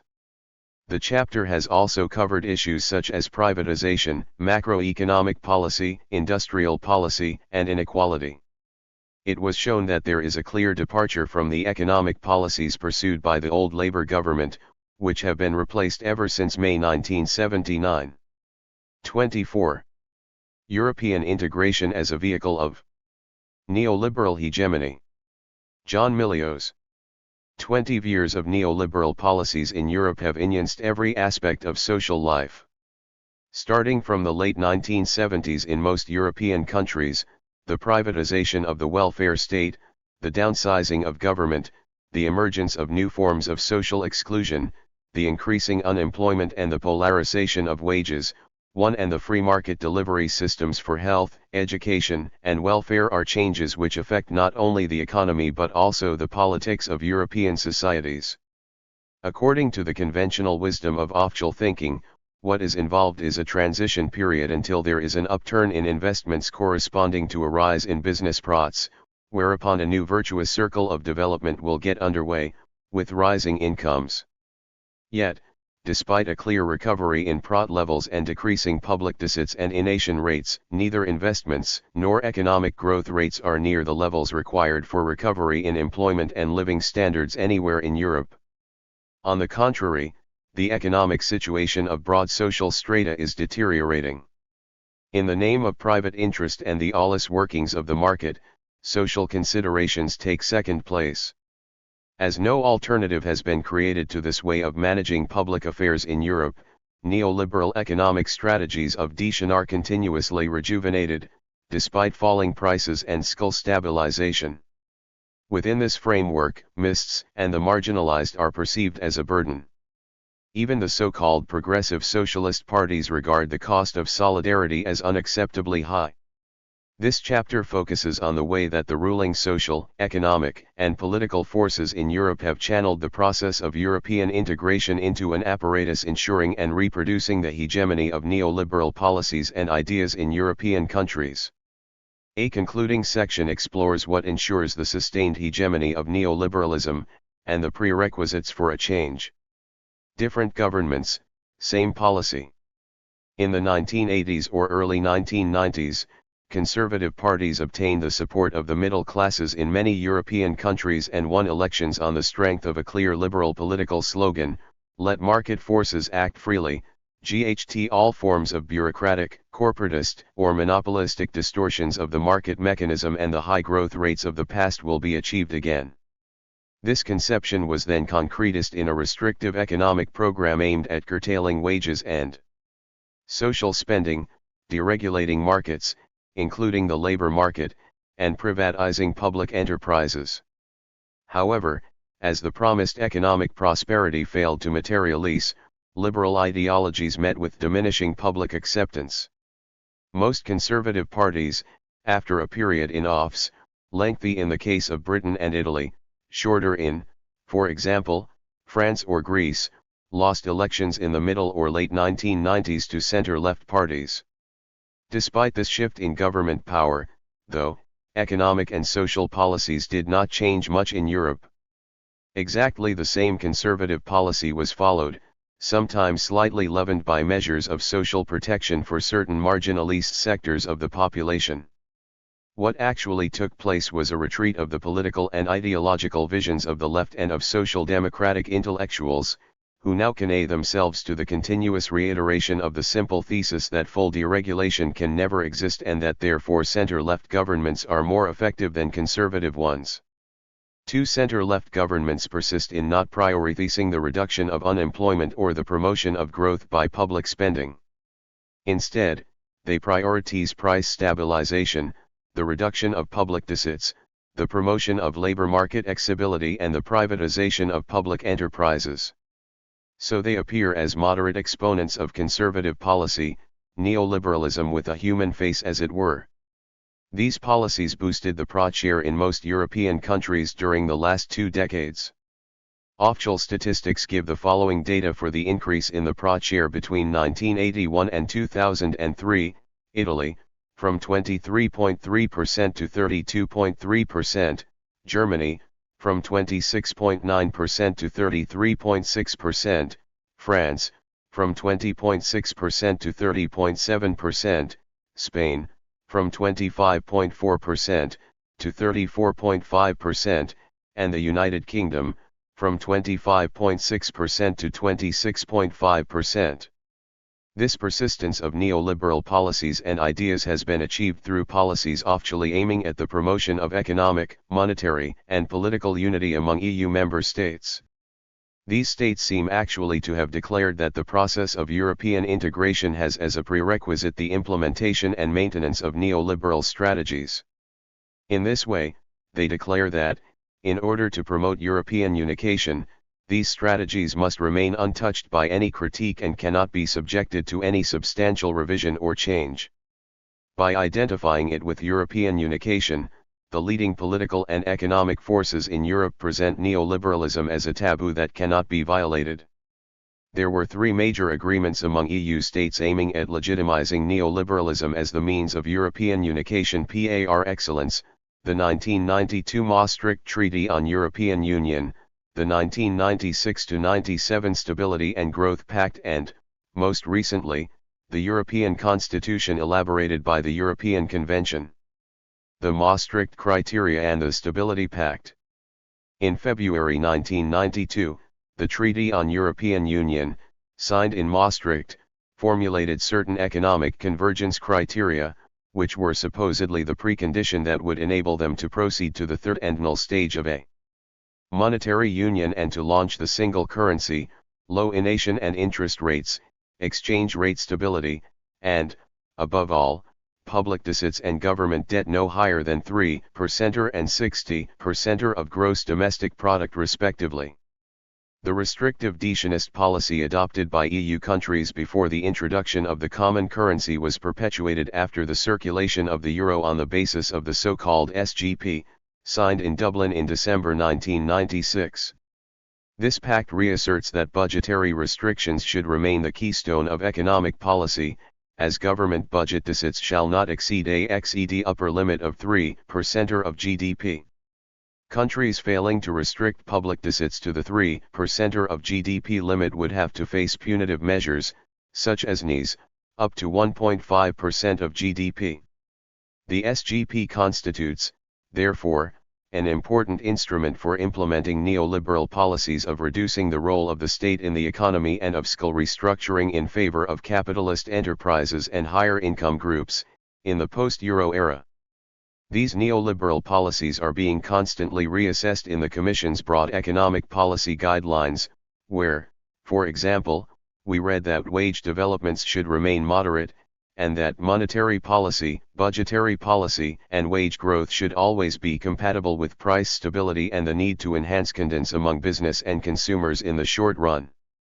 Price stability is always supplemented by tax reduction, further liberalization of financial markets, deregulation of labor markets and reform of the pension system so as to shift it from public pay-as-you-go schemes to privately funded capital market schemes.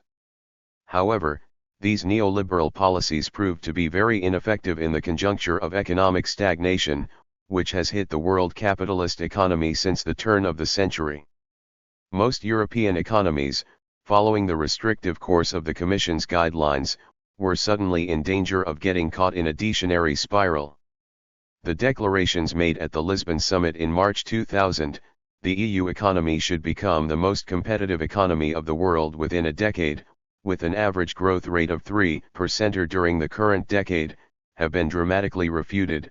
The GDP growth rate in the Eurozone declined from the average annual level of 2.1% in the decade 1991 to 2000 to 0.4% in 2003, while growth rate of investment declined from 2.0% in 1991 to 2000 to 2.6% in 2002.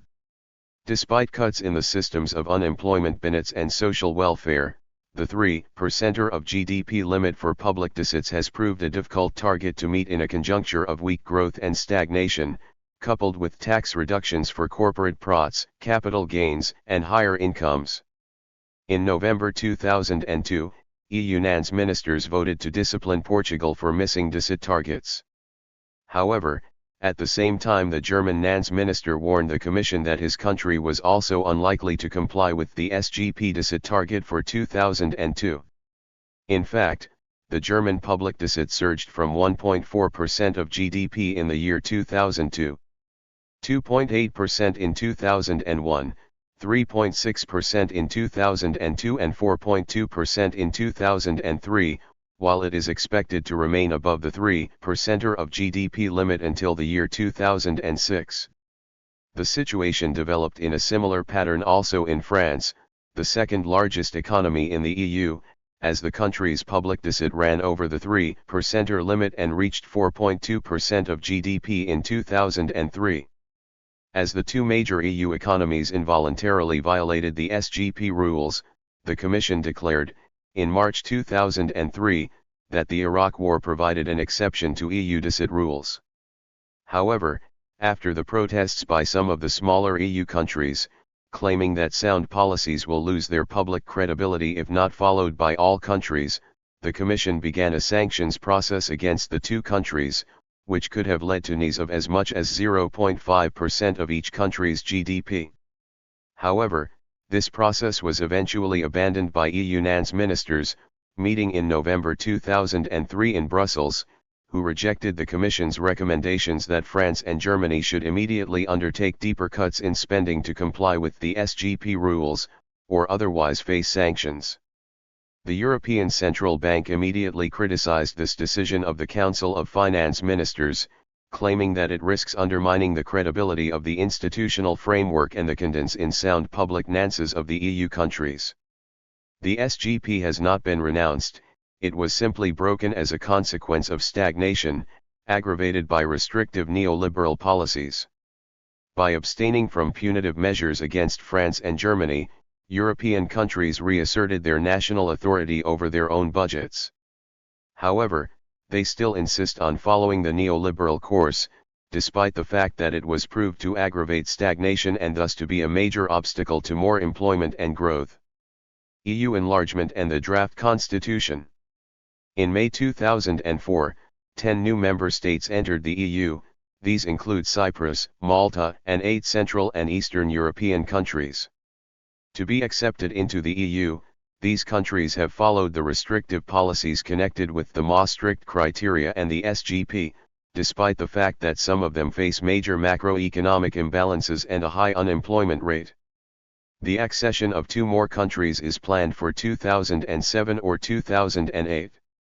To solidify the enlarged union of 25 member states, the ruling political forces in the EU have formed a convention which elaborated the draft of a constitution for Europe, recently approved by the EU member states. 3. The constitution aims at enhancing the institutional framework of the EU for the decades to come, so that the deepening of the process of European unification may be facilitated. However, it is not difficult to understand that the Constitution actually aims at making neoliberalism irreversible in the enlarged EU. The Constitution ascribes the character of constitutional order to 2 major pillars of neoliberalism. First, deregulated markets. Article I3 says that the Union's objectives, a single market where competition is free and undisturbed. Second, the priority of state security and military capacity over human and social rights. Article I40 says, the common security and defense policy shall provide the Union with an operational capacity drawing on assets civil and military. The Union may use them on missions outside the Union for peacekeeping, conflict prevention and strengthening international security in accordance with the principles of the United Nations Charter. 4. More specifically with regard to economic and social policies, after some progressive formulations concerning the economic and social objectives of the EU in Part I of the Constitution, which seemingly reproduce the general attitude of the 1948 UN Universal Declaration of Human Rights. 5. Destination, the main motto behind all neoliberal policies, is acclaimed as a major constitutional end. The primary objective of the European system of central banks shall be to maintain price stability. If one takes into account that in EU15 the inflation rate fell from 10.6% on average in the 1970s to 6.5% in the 1980s and to 2.1% in 2000, to remain practically constant ever since, one can only reach the following conclusion: by choosing to further suppress inflation, European governments declare that they insist on the same neoliberal restrictive policies that have troubled the majority of the working people up to date, and that other goals, such as promoting growth, beating unemployment, improving the welfare state, etc., are set aside for the whole historical period of consolidation of the enlarged Union. The possibility of challenging neoliberal hegemony. Neoliberalism is neither a correct policy for economic reform and development, nor an erroneous policy of certain governments, which could be amended through reasonable argumentation and discussion.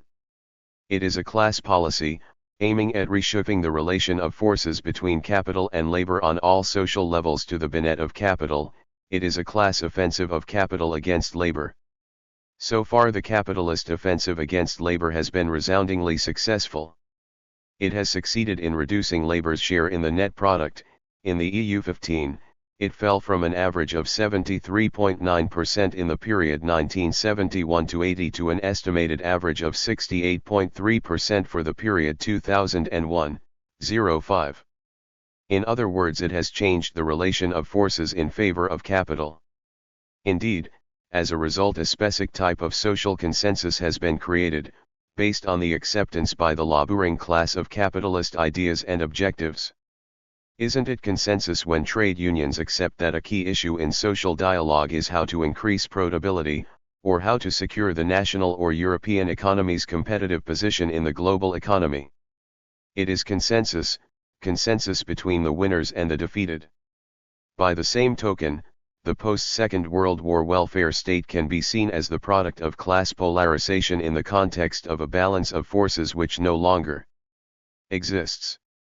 In this context, policies of redistribution favoring wages, stimulation of demand among the popular strata and strengthening of social citizenship did not represent authentic democratic and social progress in general, but merely an alternative means for securing the rule of capital in a period which was relatively unfavorable for itself.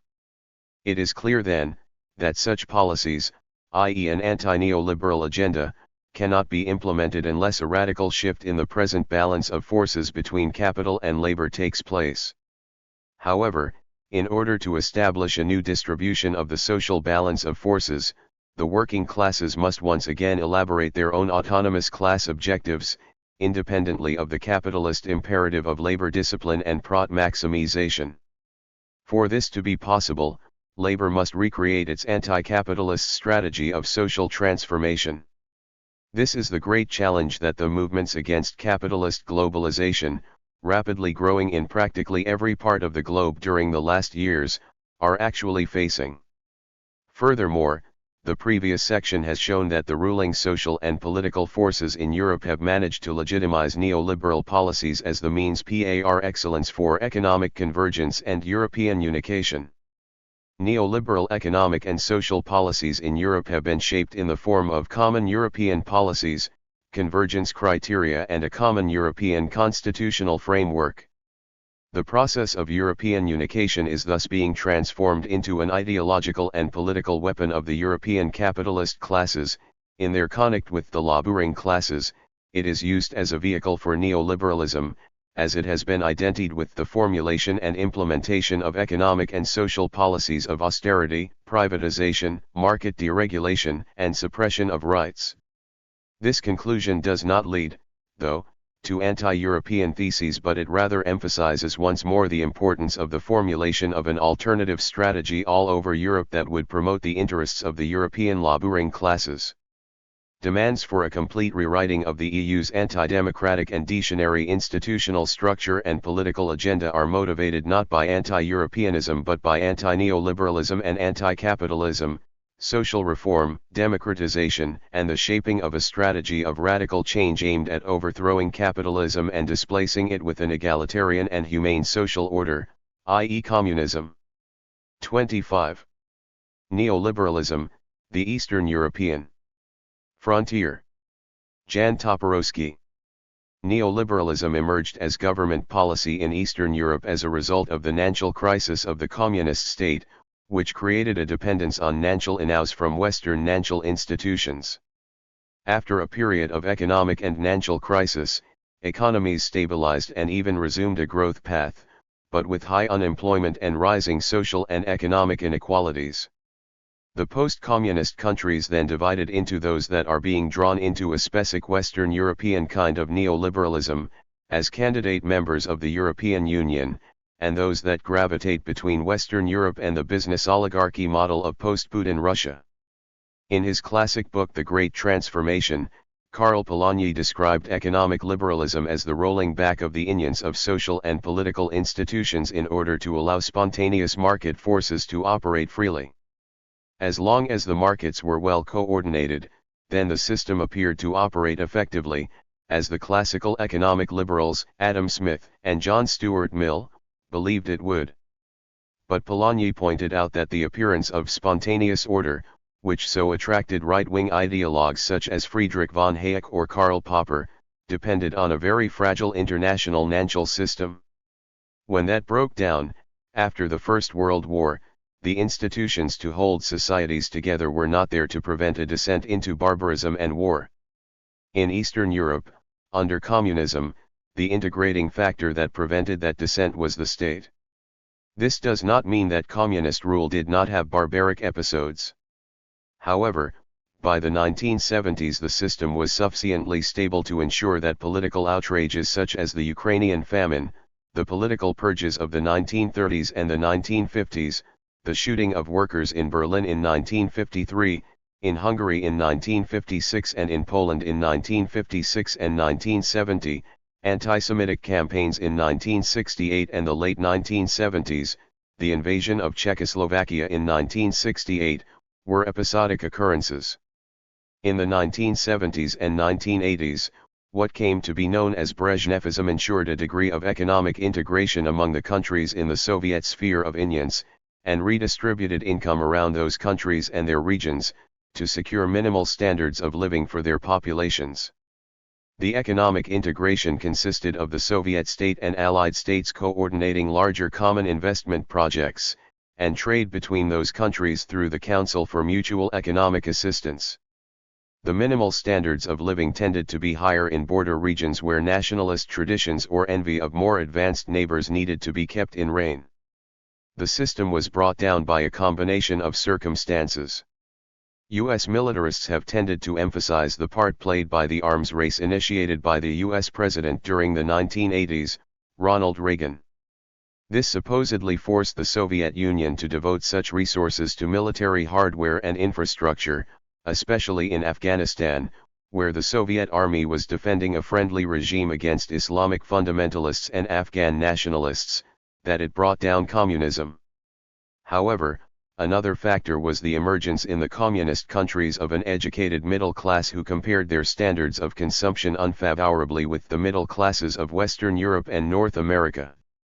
The new middle class was therefore less willing to settle for goulash socialism, the minimal standards of personal consumption that the political system guaranteed to everyone.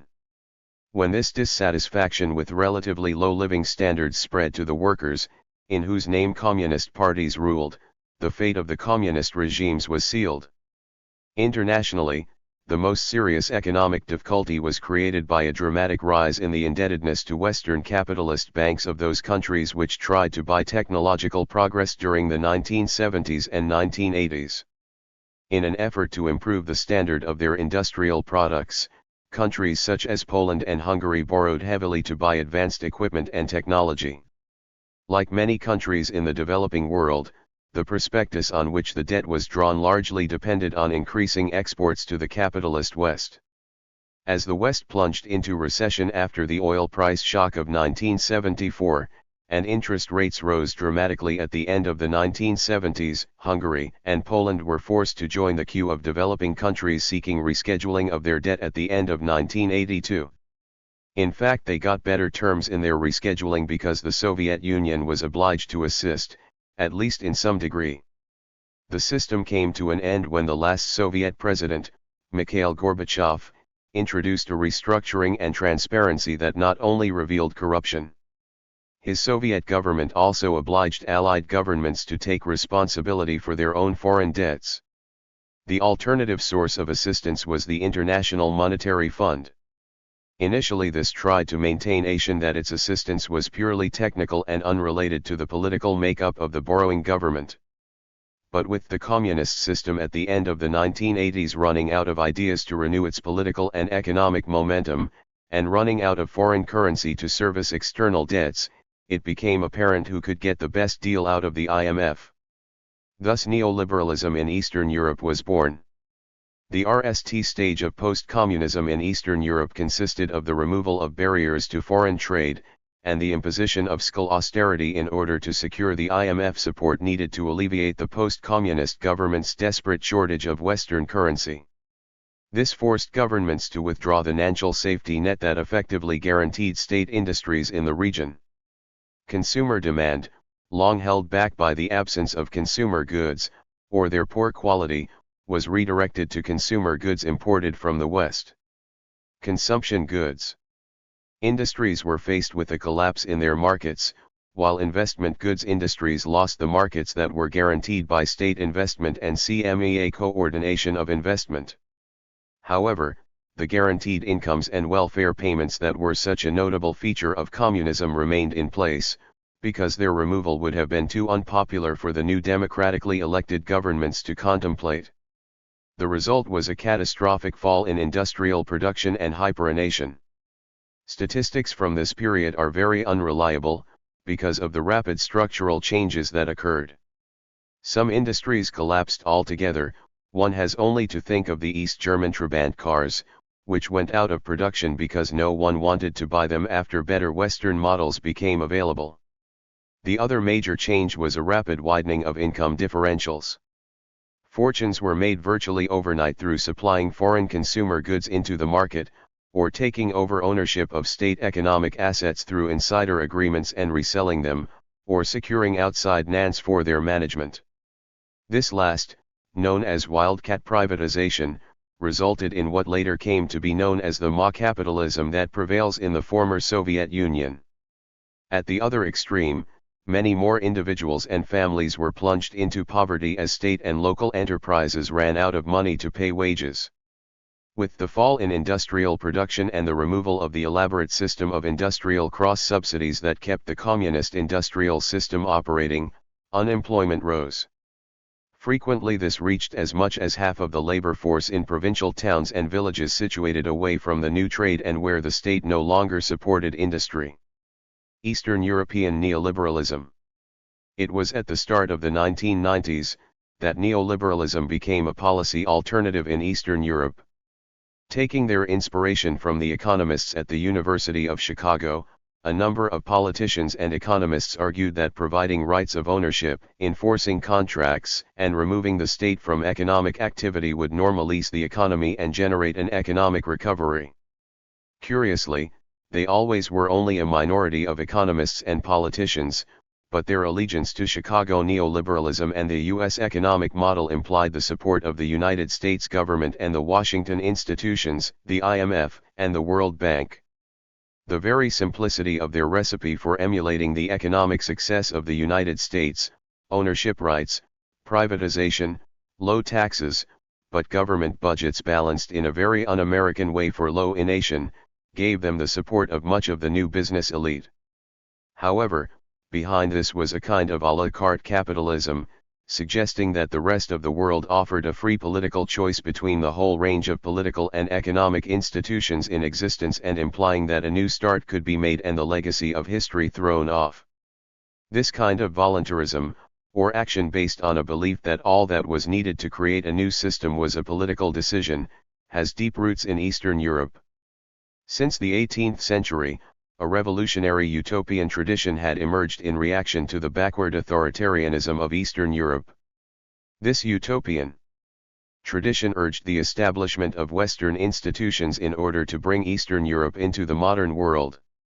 The abrupt leap towards capitalism that characterized the policies of, for example, the Polish finance minister in the early 1990s, Leszek Balcerowicz, and the Hungarian prime minister at that time, Miklos Nemeth, resulted, initially at least, in a sharp contraction of economic activity and even higher inflation. The neoliberals had expected a spontaneous order of dynamic and entrepreneurial capitalism to emerge. At the crucial interface between the national economies and their foreign trading partners, a degree of normalization set in once foreign exchange crises had been overcome with local currency depreciations, which impoverished local residents until excess demand for foreign imports was eliminated, and with foreign capital imports. However, in the rest of the economy, outside the main business centers, economic activity regressed to subsistence production and barter. This has been especially apparent in the former Soviet Union. Crucial to the establishment of the neoliberal order was a stable financial system. Stock markets were quickly introduced in the main capitals of the region, only to succumb to rapid speculative bubbles and busts, along with the pyramid banking schemes that emerged in Romania and Albania. More formal banking networks were developed.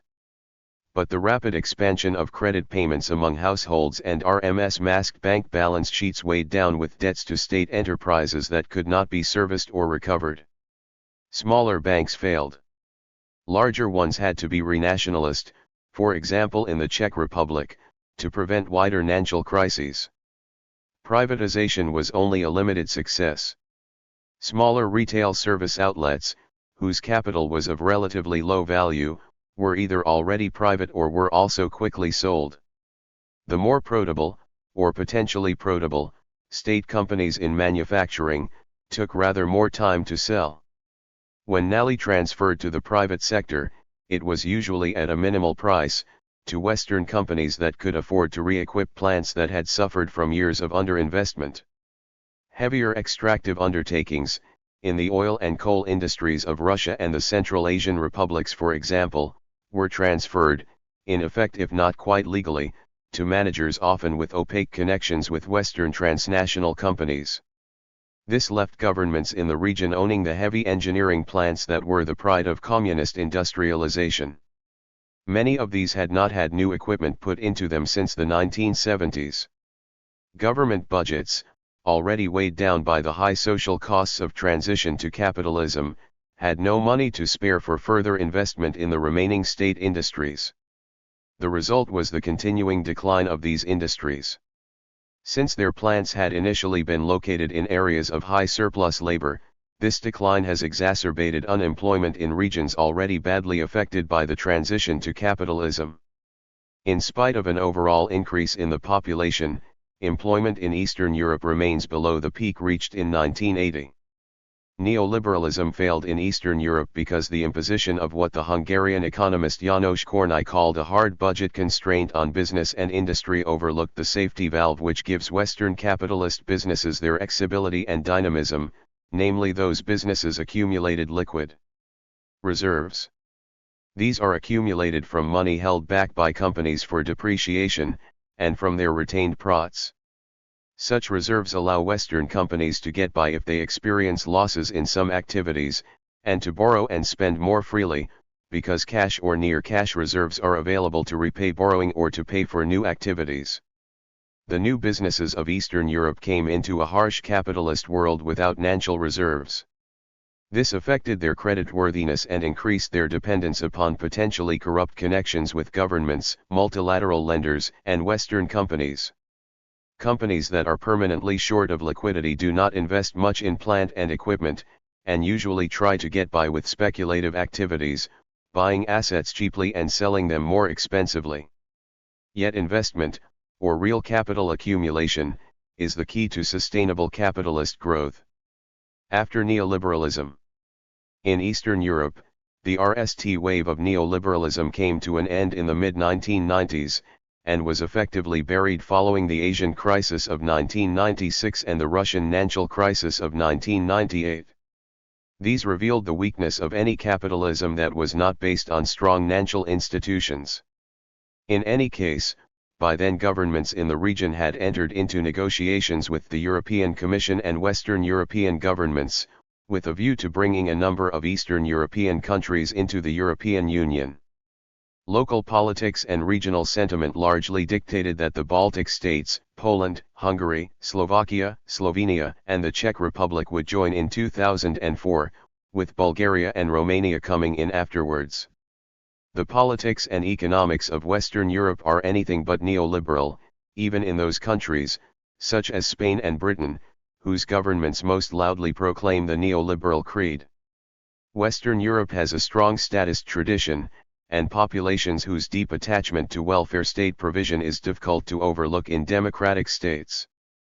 Some of the new institutions of the European Union have been infected by neoliberal ideas, for example the ban on state subsidies to companies, and the 1992 Stability and Growth Pact limiting schulddeficits among members of the European Monetary Union and new members of the European Union. Nevertheless, Western Europe has provided some elements of an alternative model of a modern economy to the neoliberalism peddled from Chicago and Washington. Key elements of this alternative model are the institutions of social solidarity underpinned by a state that alleviates the deep inequalities generated by capitalism through redistributive taxation and transfer payments, and the provision of better quality public services than the state provides in the United States. Most importantly for the cash-strapped governments of Eastern Europe, whose tax base has been whittled away by falling incomes from employment, irregular business practices and international tax competition to attract capital imports. Entry into the European Union offers regional aid from Brussels to poorer countries. This has made the establishment of commercial and legal institutions on the Western European model the priority for Eastern European governments, rather than the minimal state in the Chicago model. However, entry into the European Union brings with it the obligation eventually to join the European Monetary Union, bringing down government borrowing and skulldecits. This has made Eastern Europe a testing ground for the neoliberal ideas underlying the monetary union.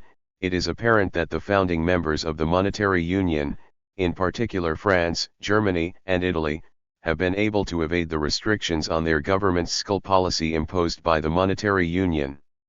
The new Eastern European members will not be allowed such laxity. The opening up of new economic and political possibilities in the European Union has therefore split the former communist bloc in Eastern Europe into two segments. Those countries in Central Europe and the Balkans with the prospect of becoming members of the EU see their economic and political future in Western European-style capitalism moderated by strong welfare state provisions, and facilitated by regional aid from Brussels. Those countries left without such an immediate prospect have regressed into weak democracies or the corrupt dictatorships notable in the new Central Asian republics, or Belarusia. Their economies have regressed too, with an apparent breakdown of commodity production in particular localities. The export of raw materials and import of luxury goods for the nouveau riches maintains foreign trade activity in the capitals and around the areas of extractive activity. But the rest of their domestic economy has fragmented into subsistence production and barter, with local informal money emerging, for example, after the 1998 financial crisis in Russia. In this latter part of Eastern Europe, neoliberalism increasingly appears inadequate beside the very apparent need in those countries to establish strong democratic states.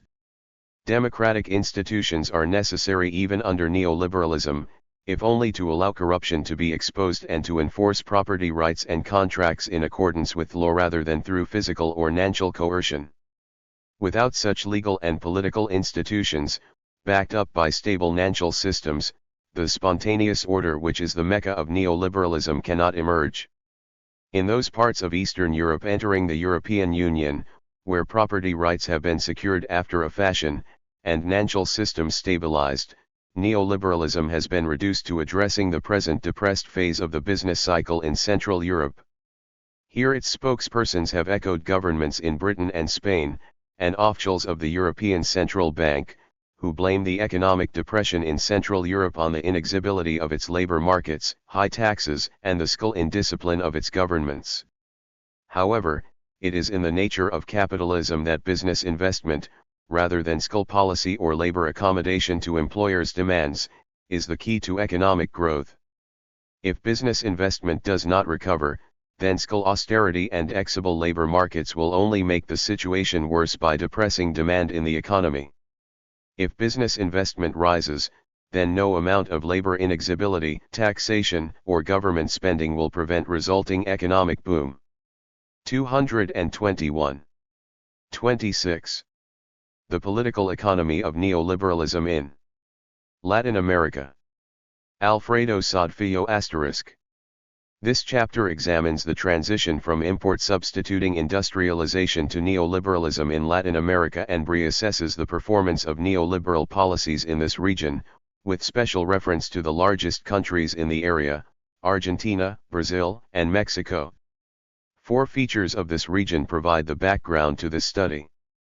First, Latin America has always been characterized by social exclusion and profound inequalities of income, wealth, and privilege. Second, strong oligarchies have generally ruled the region during the last centuries, although this has often required the accommodation of shifts in their internal composition.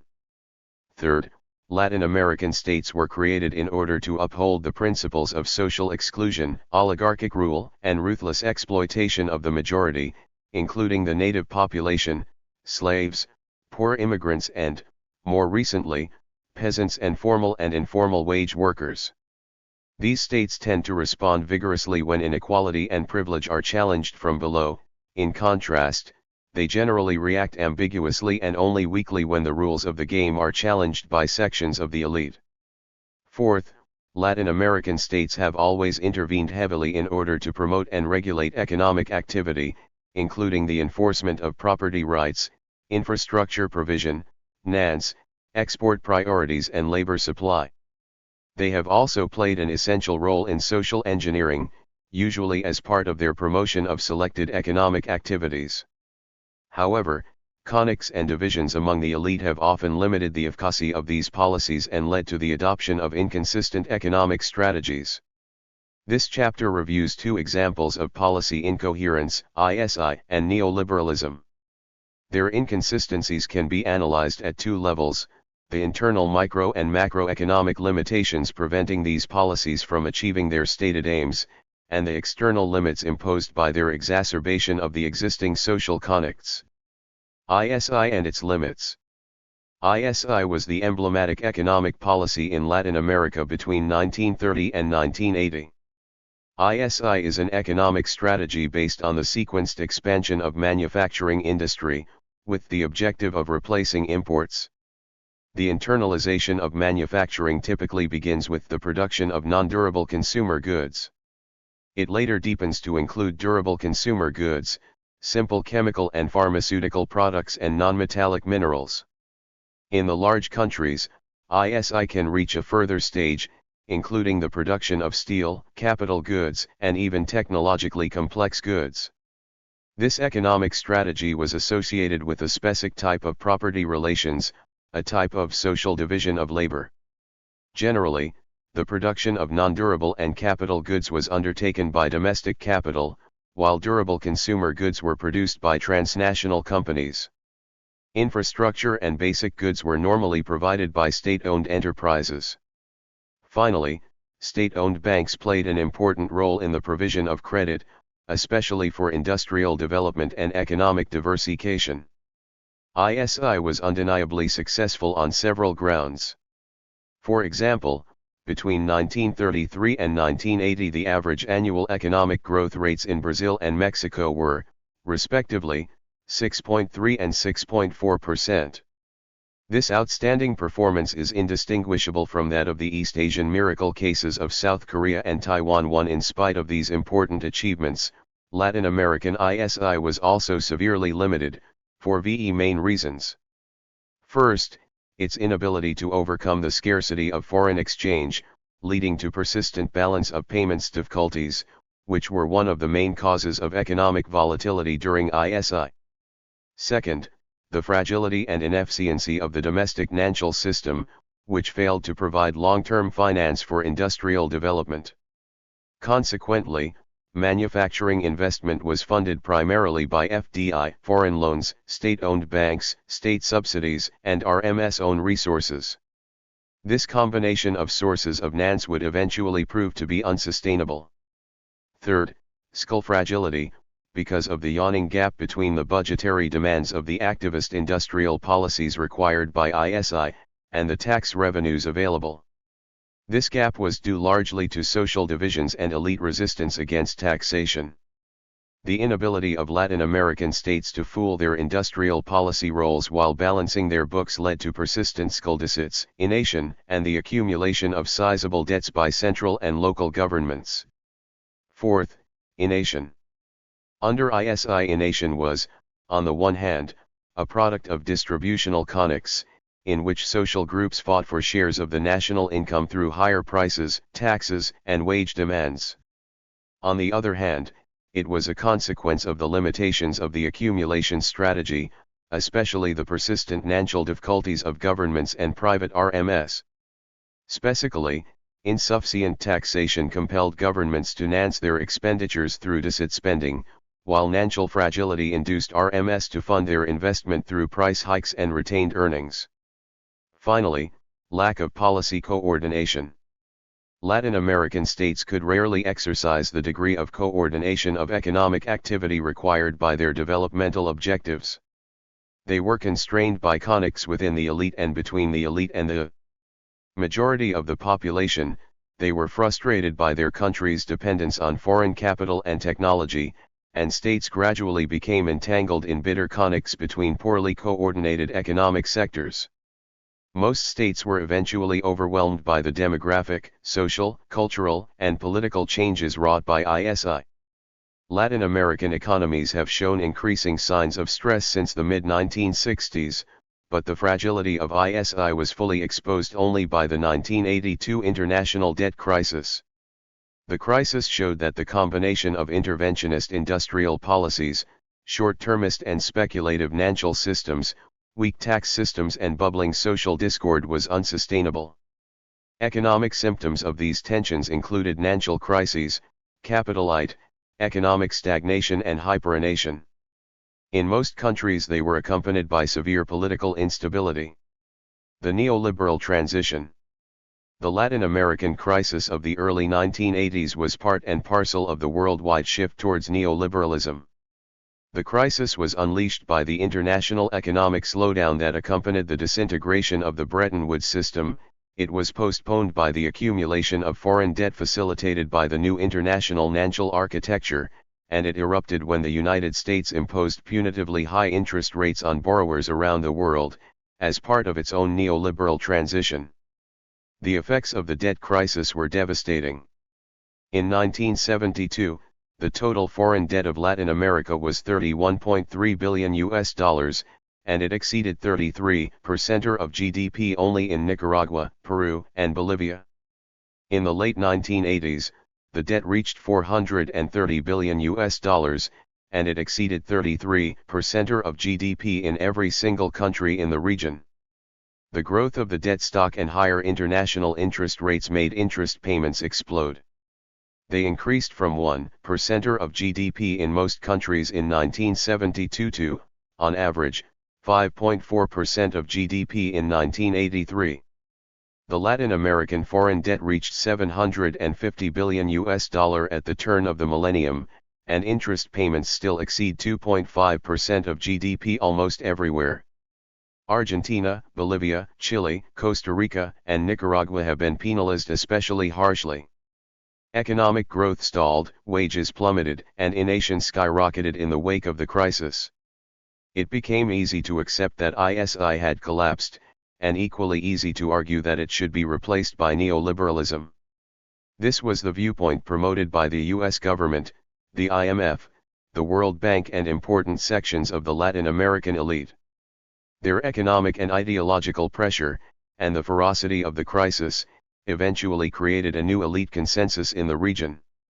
The Latin American elites convinced themselves that the national development strategies centered on ISI should be abandoned, and that economic dynamism could be restored, while preserving the existing patterns of social and economic exclusion, only by embracing neoliberalism and globalization too. This claim is doubly misleading. On the one hand, ISI was socially unfair, intrinsically limited, and structurally fragile, but the crisis of the 1980s was not primarily due to its shortcomings, it was imposed from the outside. On the other hand, neoliberalism has been unable either to address most failings of ISI, or to match the growth performance of the previous period. It is a peculiarity of Latin American neoliberalism that the transition was frequently justed obliquely, by reference to the imperatives of nation control. Neoliberal policies were, correspondingly, often disguised as technical anti-nationary measures. This conation was facilitated by the specific form of the collapse of Latin American ISI, in which fiscal, financial, and industrial crises often surfaced through runaway inflation. For example, annual inflation rates reached 14,000% in Nicaragua, 12,000% in Bolivia, 7,000% in Peru, 3,000% in Argentina and 2,500% in Brazil. The urgent need for nation stabilization blurred the extent and the long-term consequences of the neoliberal transition. Having been unable to win the battle of ideas, and suffering from a persistent legitimacy deficit, the neoliberal elite consensus found it necessary to conceal its agenda in order to impose its policy preferences more easily. Throughout Latin America, financial, trade and capital account liberalization, the wholesale privatization or closure of state-owned productive and national RMS, and profound skill and labor market reforms along neoliberal lines were imposed, allegedly because they were essential for short-term macroeconomic stability and long-term economic growth. At the same time, the institutions that had provided industrial policy coordination under ISI were systematically dismantled, and regulations constraining foreign investment were abandoned. The clearest examples of the instrumentalization of in-nation control in order to facilitate the transition to neoliberalism were the Argentine convertibility program and the Brazilian real plan. These anti-nation strategies were premised upon the shift from ISI to a neoliberal system of accumulation. 3. The impact of neoliberalism. 5 policies played key roles in in-nation control as well as in the neoliberal transition in Latin America. First, import liberalization. ISI requires strong import restrictions in order to give local RMS control of the domestic market. However, RMS protected from foreign competition tend to have greater market power. They enjoy more freedom to raise prices, and more flexibility to accommodate wage demands, which increases the economy's vulnerability to in-nation. Trade liberalization helps to control in-nation because foreign competition limits the prices that domestic RMS can charge, otherwise their markets will be lost to imports. It also limits the workers' wage demands, since pay increases could make local RMS uncompetitive. At a further remove, neoliberals claim that trade liberalization forces local RMS to compete against best practice foreign producers, which should help to increase productivity across the economy. Finally, unsuccessful local producers will close down, and their capital and labor will presumably be deployed more productively elsewhere. Second, exchange rate overvaluation. Overvaluation artificially reduces the local currency price of imports, enhancing the impact of trade liberalization on in-nation and competitivity. The combination of import liberalization and exchange rate overvaluation is highly effective against in-nation, and it can be very popular with consumers because imported consumer goods become, simultaneously, available and affordable. However, they can have a devastating impact on the balance of payments and on local industry and employment. For example, Argentine imports shot up from $6.8 billion to $19.3 billion between 1990 and 1992. Brazilian imports increased from $28.0 billion to $63.3 billion between 1992 and 1995, and Mexican imports rose from $24.1 billion to $51.9 billion between 1987 and 1990. In all cases, in-nation tumbled precisely during this interval. Cheap imports badly harmed local industry. In Argentina, Brazil, and Mexico, the proportion of manufacturing value added to GDP reached, respectively, 31% or 35% and 26%. By 2001, this ratio had declined to 17%, 21%, and 19%. Industrial sector employment also fell, especially in Argentina, where it declined from 33 to 25% of the labor force between 1991 and 1996. In Brazil, more than 1 million industrial jobs were lost between 1989 and 1997. During the neoliberal era, open unemployment across Latin America increased, on average, from 5.8% to nearly 10% of the workforce, but this excludes underemployment and informal employment, which may reach half of the labor force. Finally, average real wages fell by 16% in Argentina, 8% in Brazil and 4% in Mexico between 1994 and 2001. Third, domestic national liberalization.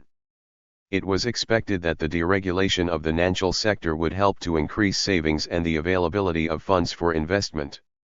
In fact, quite the opposite happened, and both savings and investment rates declined.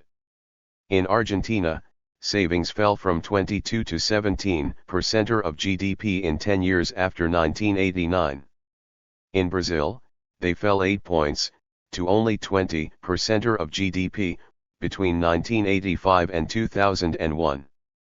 In Mexico, they declined from 30% of GDP in the early 1980s to only 18% in 2001. Investment fell by one-third in Argentina, to less than 20% of GDP, between the mid-1980s and the late 1990s. In Brazil, it declined from 25 to 20% of GDP between 1989 and 2001, and in Mexico investment fell from 26 to 20% of GDP between 1981 and 2001. Fourth, fiscal reforms, in order to address the government budget deficits that plagued Latin America and induced high inflation in the previous period. These reforms were largely successful, and budget balance was achieved in most countries. However, the cost of servicing the public debt increased sharply because of the much higher level of the domestic interest rates, which has been squeezing non-national expenditures from the government budget, especially in Argentina, Bolivia, Brazil, Colombia, and Costa Rica. Finally, liberalization of the capital account of the balance of payments. This measure was supposedly essential to attract foreign savings and modern technology. But there was much more to it. The combination between trade liberalization, currency overvaluation, high domestic interest rates and capital account liberalization was a fail-safe strategy to reduce inflation and lock in the neoliberal reforms simultaneously. Cheap imports were allowed in, while high interest rates, foreign loans, mass privatizations, and TNC takeovers of domestic RMS brought the foreign capital that paid for them. Inflation tumbled while consumers indulged in ashy automobiles, computers, and DVDs, and happily splashed out on artificially cheap foreign holidays. In Argentina and Brazil, consumer goods imports increased from $242 million and $606 million, respectively, to $5.0 billion and $8.2 billion between 1985 and 1998. During the same period, their foreign travel deficit increased from $671 million to $4.2 billion, and from $441 million to $5.7 billion. Euphoria reigned supreme. Neoliberalism bribed those that could not be convinced, and it seemed that it could do no wrong. This happy state of affairs could not last. The reforms failed to resolve the shortcomings of ISI, explained in the RST section, and they created new economic problems. They failed to relieve the foreign exchange constraint, and increased countries' dependence on volatile foreign capital in-house. The financial reforms reduced the availability of savings and did nothing to improve the allocation of investment funds. Fiscal fragility resurfaced almost immediately, because of the weight of interest payments on the government budget.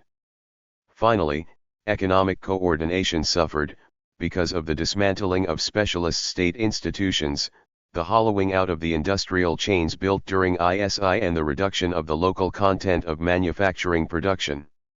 Wages and profits declined because of competing imports, the rising share of interest in the national income, and the difficulty of developing new competitive industries. Structural unemployment mounted. In sum, the neoliberal reforms destabilized the balance of payments and the productive system of most Latin American countries. Neoliberalism discarded import substitution and promoted, instead, production substitution financed by foreign capital. Between 1990 and 2001, Latin America absorbed $1.0 trillion in foreign natural resources. However, capital outflows also rose, reducing the net in-house to only $108.3 billion. For these in-house were insufficient to compensate the contraction of government investment and the decline of the savings rate. Investment fell, and growth petered out. Between 1981 and 2000, Argentina's average annual economic growth rate was only 1.6%, Brazil's 2.1% and Mexico's 2.7%. Even considering only the 1990s, long after the debt crisis, the comparison bodes ill for neoliberalism. Argentina grew 4.5% per annum, Brazil 2.7% and Mexico 3.9%. These economies were also rocked by severe crises: Mexico and Argentina in 1995, Brazil in 1999, and Argentina between 1998 and 2002. The recent Argentine economic collapse brought to a close the triumphalist phase of Latin American neoliberalism. As the reforms failed economically, mass resistance against neoliberalism has increased. New social movements in Argentina, Bolivia, Brazil, Ecuador, Mexico, Peru, Venezuela, and elsewhere have challenged the neoliberal hegemony, and articulated popular demands for a democratic economic alternative. Conclusion: the neoliberal reforms in Latin America often triggered a virtuous circle of macroeconomic stability and consumption-led growth enhanced by foreign capital. This state of affairs can become highly popular, especially among those who feel protected by their wealth and privilege from the ravages of unemployment, debt, and economic insecurity. In spite of these potential successes, neoliberalism is severely limited.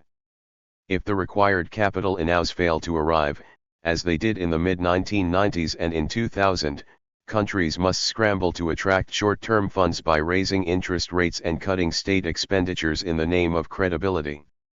The economy is squeezed from two sides at the same time, and it eventually collapses, as it did in Argentina, Brazil, and Mexico.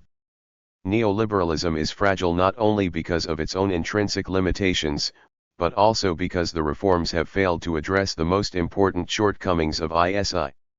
Although high inflation has been eliminated, balance of payments is still vulnerable to shifts in international financials. Latin America's foreign debt has increased sharply, while savings and investment have fallen. Domestic financial systems remain unable or unwilling to channel savings to support economic growth, and skill deficits persist, in spite of drastic reforms to taxation and expenditure. These deficits are no longer due to poorly funded developmental initiatives, but to the high cost of servicing the domestic public debt. However, using the state budget to transfer resources from taxpayers to rentiers is entirely regressive in distributive terms. Finally, the state is less capable of addressing the problems of industrial coordination and growth than at any time since 1929. The combination of the unresolved weaknesses of ISI and the odds of neoliberalism has entrenched economic stagnation and reduced the scope for the implementation of distributive economic and social policies in Latin America.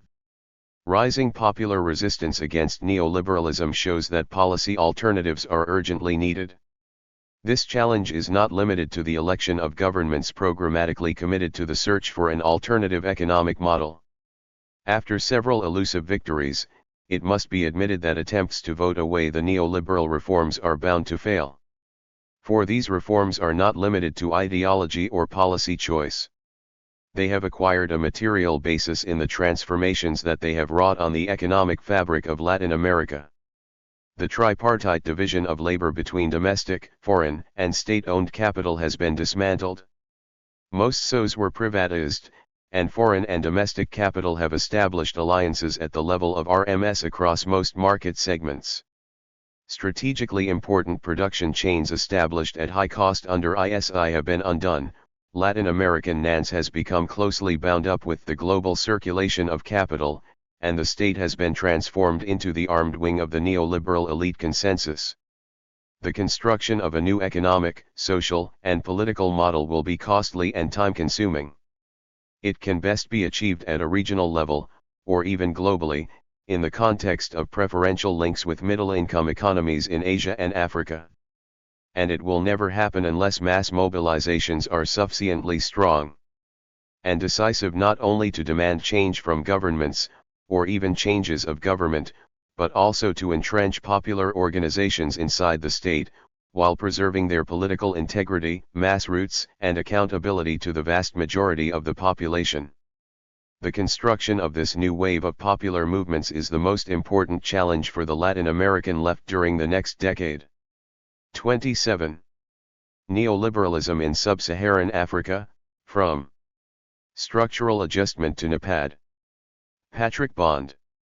Distorted forms of capital accumulation and class formation associated with neoliberalism continue to amplify Africa's crisis of combined and uneven development. A new, supposedly homegrown strategy, the new Partnership for Africa's Development, corresponds to neoliberalism and relies upon compliant African politicians.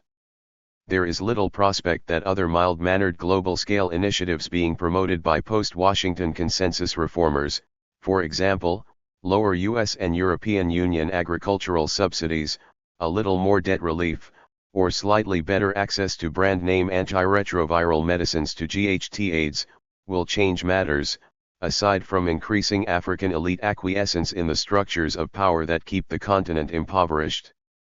New strategies and tactics, summed up in the terms deglobalization and decommodification, will be necessary for Africa to break from systemic underdevelopment.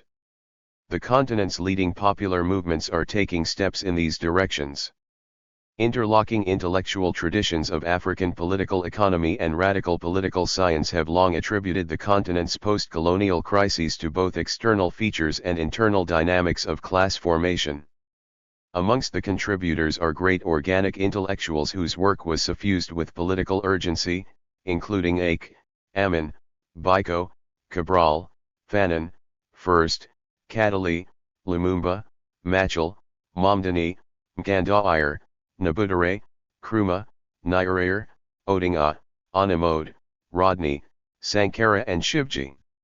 There are many ways to demonstrate the two main points of this review, that neoliberalism as the most recent stage of global capitalism does not offer the scope for Africa to develop, and hence that reform strategies aimed at increasing integration will be counterproductive. Consider the main trends in these primary economic categories: financial accounts, trade, and investment. Africa's debt crisis worsened during the era of globalization. From 1980 to 2000, Sub-Saharan Africa's total foreign debt rose from $60 billion to $206 billion, and the ratio of debt to GDP rose from 23% to 66%. Hence, Africa now repays more than it receives. In 1980, loan inows of $9.6 billion were comfortably higher than the debt repayment outgo of $3.2 billion. But by 2000, only $3.2 billion owed in, while $9.8 billion was repaid, leaving a net financial deficit of $6.2 billion. African access to portfolio capital has mainly taken the form of hot money in and out of the Johannesburg Stock Exchange. In 1995, for example, foreign purchases and sales were responsible for half the share trading in Johannesburg.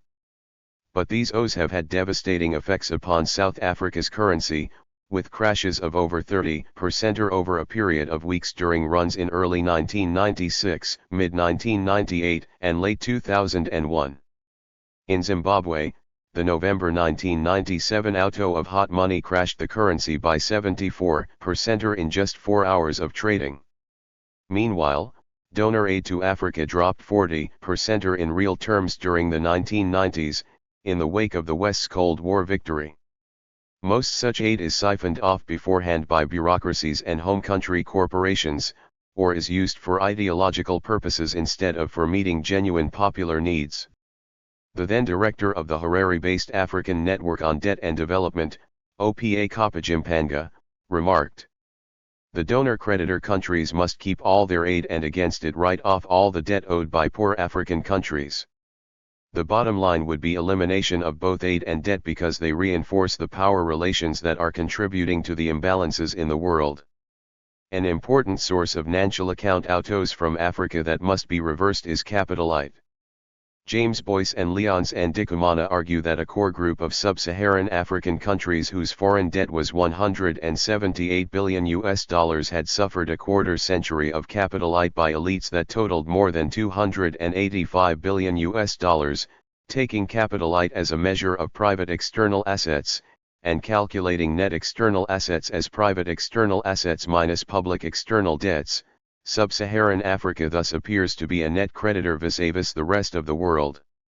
Africa's underdevelopment through unbalanced trade is also a major problem. The continent's share of world trade declined over the past quarter century, but the volume of exports increased. Marginalization of Africa occurred, therefore, not because of insufficient integration, but because other areas of the world, especially East Asia, moved to the export of manufactured goods, while Africa rapidly deindustrialized, thanks to excessive deregulation associated with structural adjustment. In the process, rapid trade-related integration caused social inequality, as World Bank economist Branko Milanovic concedes. The terms of trade between Africa and the rest of the world deteriorated steadily, thanks in part to the artificially low prices of crops subsidized by G8 countries. The UN Conference on Trade and Development argues that if the terms of trade had instead been constant since 1980, Africa would have had twice the share of global trade than it actually did in the year 2000, per capita GDP would have been 50% or higher, and annual GDP increases would have been 1.4% higher. Foreign direct investment in sub-Saharan Africa fell from 25% of the world's total at its peak during the 1970s to less than 5% by the late 1990s. And those small amounts were devoted mainly to extracting minerals and oil, usually from extremely corrupt regimes in Nigeria and Angola, with transnational corporate bribery playing a major role. The only other substantive foreign investment were to South Africa, for the partial privatization of telecommunications and for the expansion of automotive sector branch plant activity within global assembly lines. This was abundantly offset by South Africa's own outflows of foreign direct investment, in the forms of delisting and relocation of the largest corporation's national headquarters to London, not to mention the repatriation of PROTs and payments of patent and royalty fees to transnational corporations. Moreover, official statistics ignore the long-standing problem of transfer pricing, whereby foreign investors underpay taxes in Africa by misinvoicing inputs drawn from abroad. Structural adjustment and debt. Neoliberalism was initially codied in Africa in the World Bank's 1981 Berg Report. Very few countries resisted, and the effects were quite consistent. Budget cuts depressed economies' effective demand, leading to declining growth. Often, the alleged crowding out of productive investment by government spending was not actually the reason for lack of investment, so the budget cuts were not compensated for by private sector growth. Privatization often did not distinguish which state enterprises may have been strategic in nature, was too often accompanied by corruption and often suffered from foreign takeover of domestic industry. It gave scant regard to maintaining local employment or production levels. There is convincing documentation that the most vulnerable, women and children, the elderly and disabled people, are the primary victims, as they are expected to survive with less social subsidy, with more pressure on the fabric of the family during economic crisis, and with damage done by HIV/AIDS closely correlated to the tearing of safety nets by structural adjustment policies. Moreover, there were no attempts by World Bank and the IMF economists to determine how state agencies could supply services that enhanced public goods. Notwithstanding their failures, the bank and the IMF demanded even more latitude to design the nature of reformed neoliberalism during the late 1990s, in areas such as debt relief, structural adjustment, and institutional governance. Their success is witnessed by the fact that neoliberalism remains the dominant policy paradigm in Africa, notwithstanding systemic failure. The highly indebted poor countries initiative was accompanied by a mere renaming of the structural adjustment philosophy in 1999 as Poverty Reduction Strategy Papers. These have proved inadequate in Africa, and are regularly condemned by civil society groups. One reason for this is the maldistribution of power within the multilateral agencies, including the U.S. veto. There is just one African member on the 24-member board of the Bretton Woods institutions. But internal reform proposals to raise developing country voting power from 39% to 44% and add one new African director were rebuffed by the United States in mid-2003. The same month, Ethiopian President Miles Zenawi poignantly implored an Economic Commission on Africa meeting, while we will not be at the high table of the IMF, we should be at least in the room where decisions are made. NEPAD to neoliberalism's rescue. Because of such problems, as wreaked at inconsistent IMF riots by angry survivors across Africa, neoliberalism began suffering a legitimacy crisis during the late 1990s. A homegrown variant was required. South Africa's President Thabo Mbeki introduced the core outline of what would be the 67-page document, NEPAD, in early 2001 at a telling site, the Davos World Economic Forum. By November 2001, NEPAD was formally released, in Abuja, Nigeria. During 2002 the plan was endorsed by African rulers, the G8 Summit in Canada, the World Summit on Sustainable Development and the United Nations Heads of State Summit. In areas of economic reform, such as NANCHLOs and foreign investment, NEPAD offers only the status quo. Instead of promoting debt cancellation, the NEPAD strategy is to support existing poverty reduction initiatives at the multilateral level including HIPC and PRSPs. In mid-2003, Institutional Investor magazine quoted the U.S. government's chief Africa bureaucrat, Walter Gunsteiner. NEPAD is philosophically spot on. What, in contrast, was African civil society's input?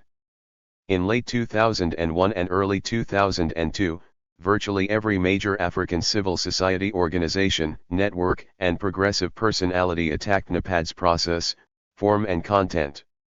Until April 2002, no trade union, civil society, church, women's, youth, political party, parliamentary, or other potentially democratic, progressive forces in Africa were consulted by the politicians or technocrats about NEPAD.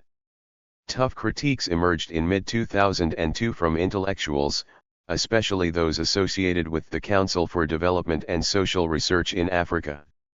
First, the neoliberal economic policy framework lies at the heart of the plan, which repeats the structural adjustment policy packages of the preceding 2 decades and overlooks the disastrous effects of those policies.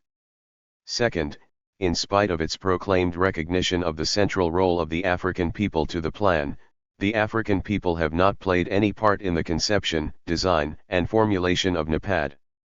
Third, notwithstanding its stated concerns for social and gender equity, it adopts the social and economic measures that have contributed to the marginalization of women. Fourth, in spite of claims of African origins, its main targets are foreign donors, particularly in the G8. In addition, its vision of democracy is deemed by the need for creating a functional market.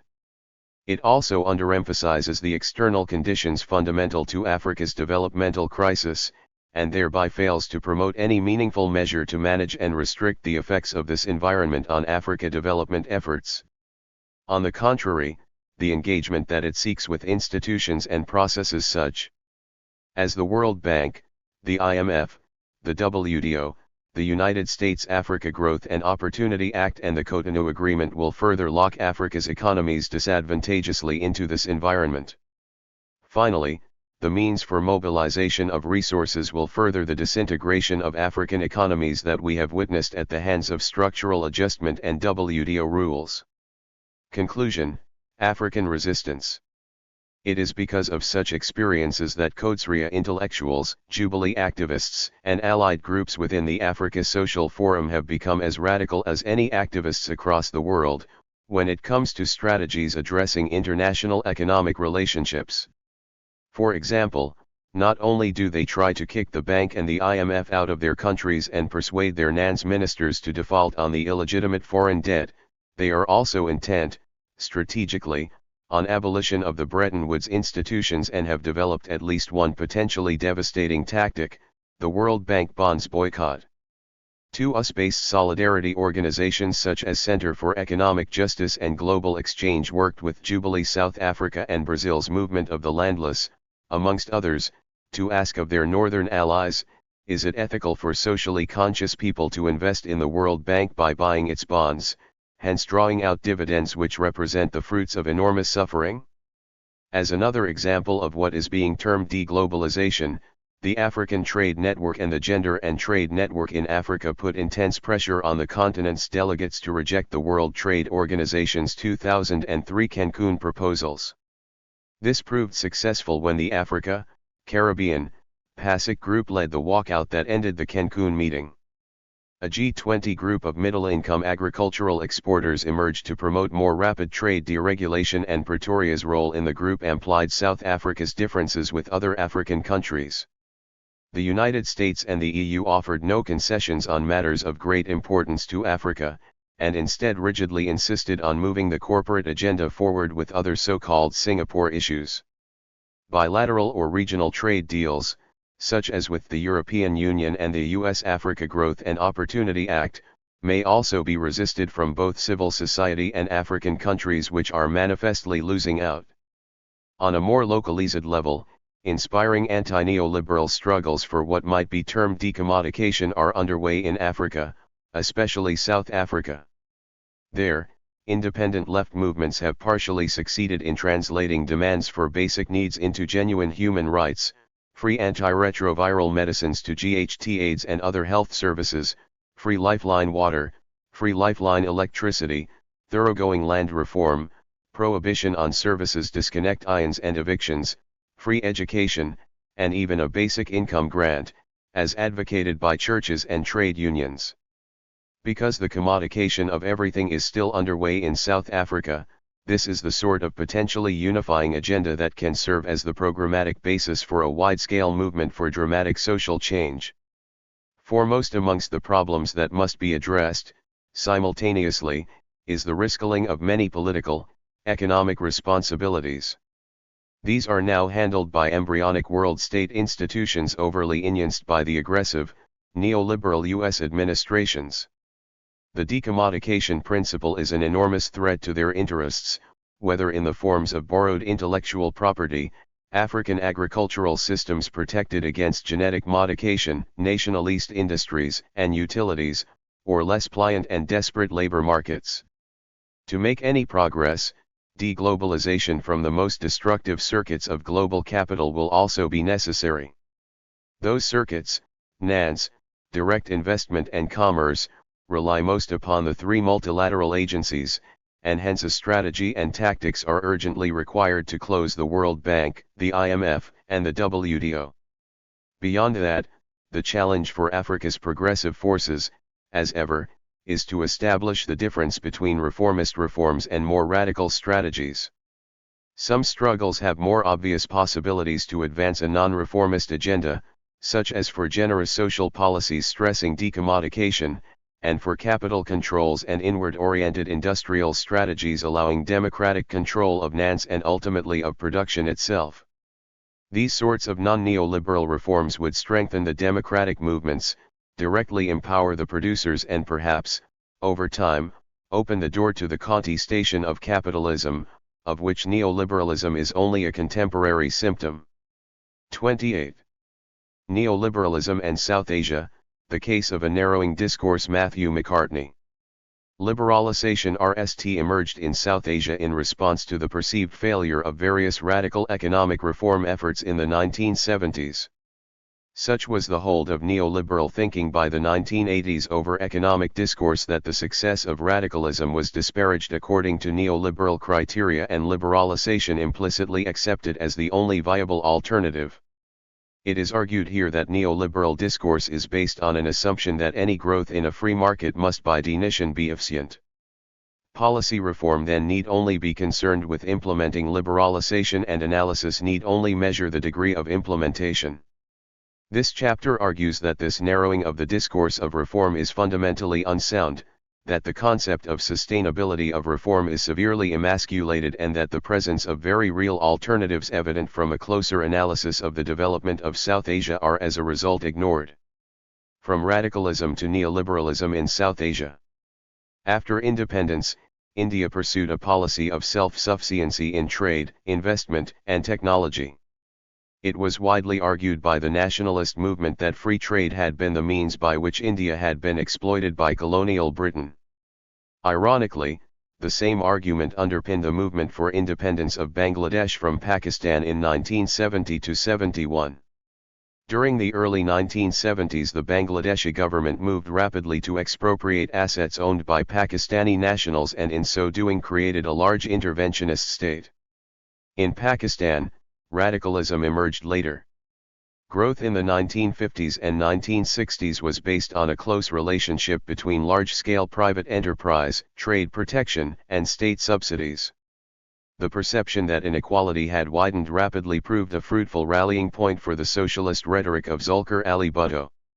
During his administration, extensive nationalization was heralded as the remedy needed to break the link between private industry and banking that underpinned exclusionary growth.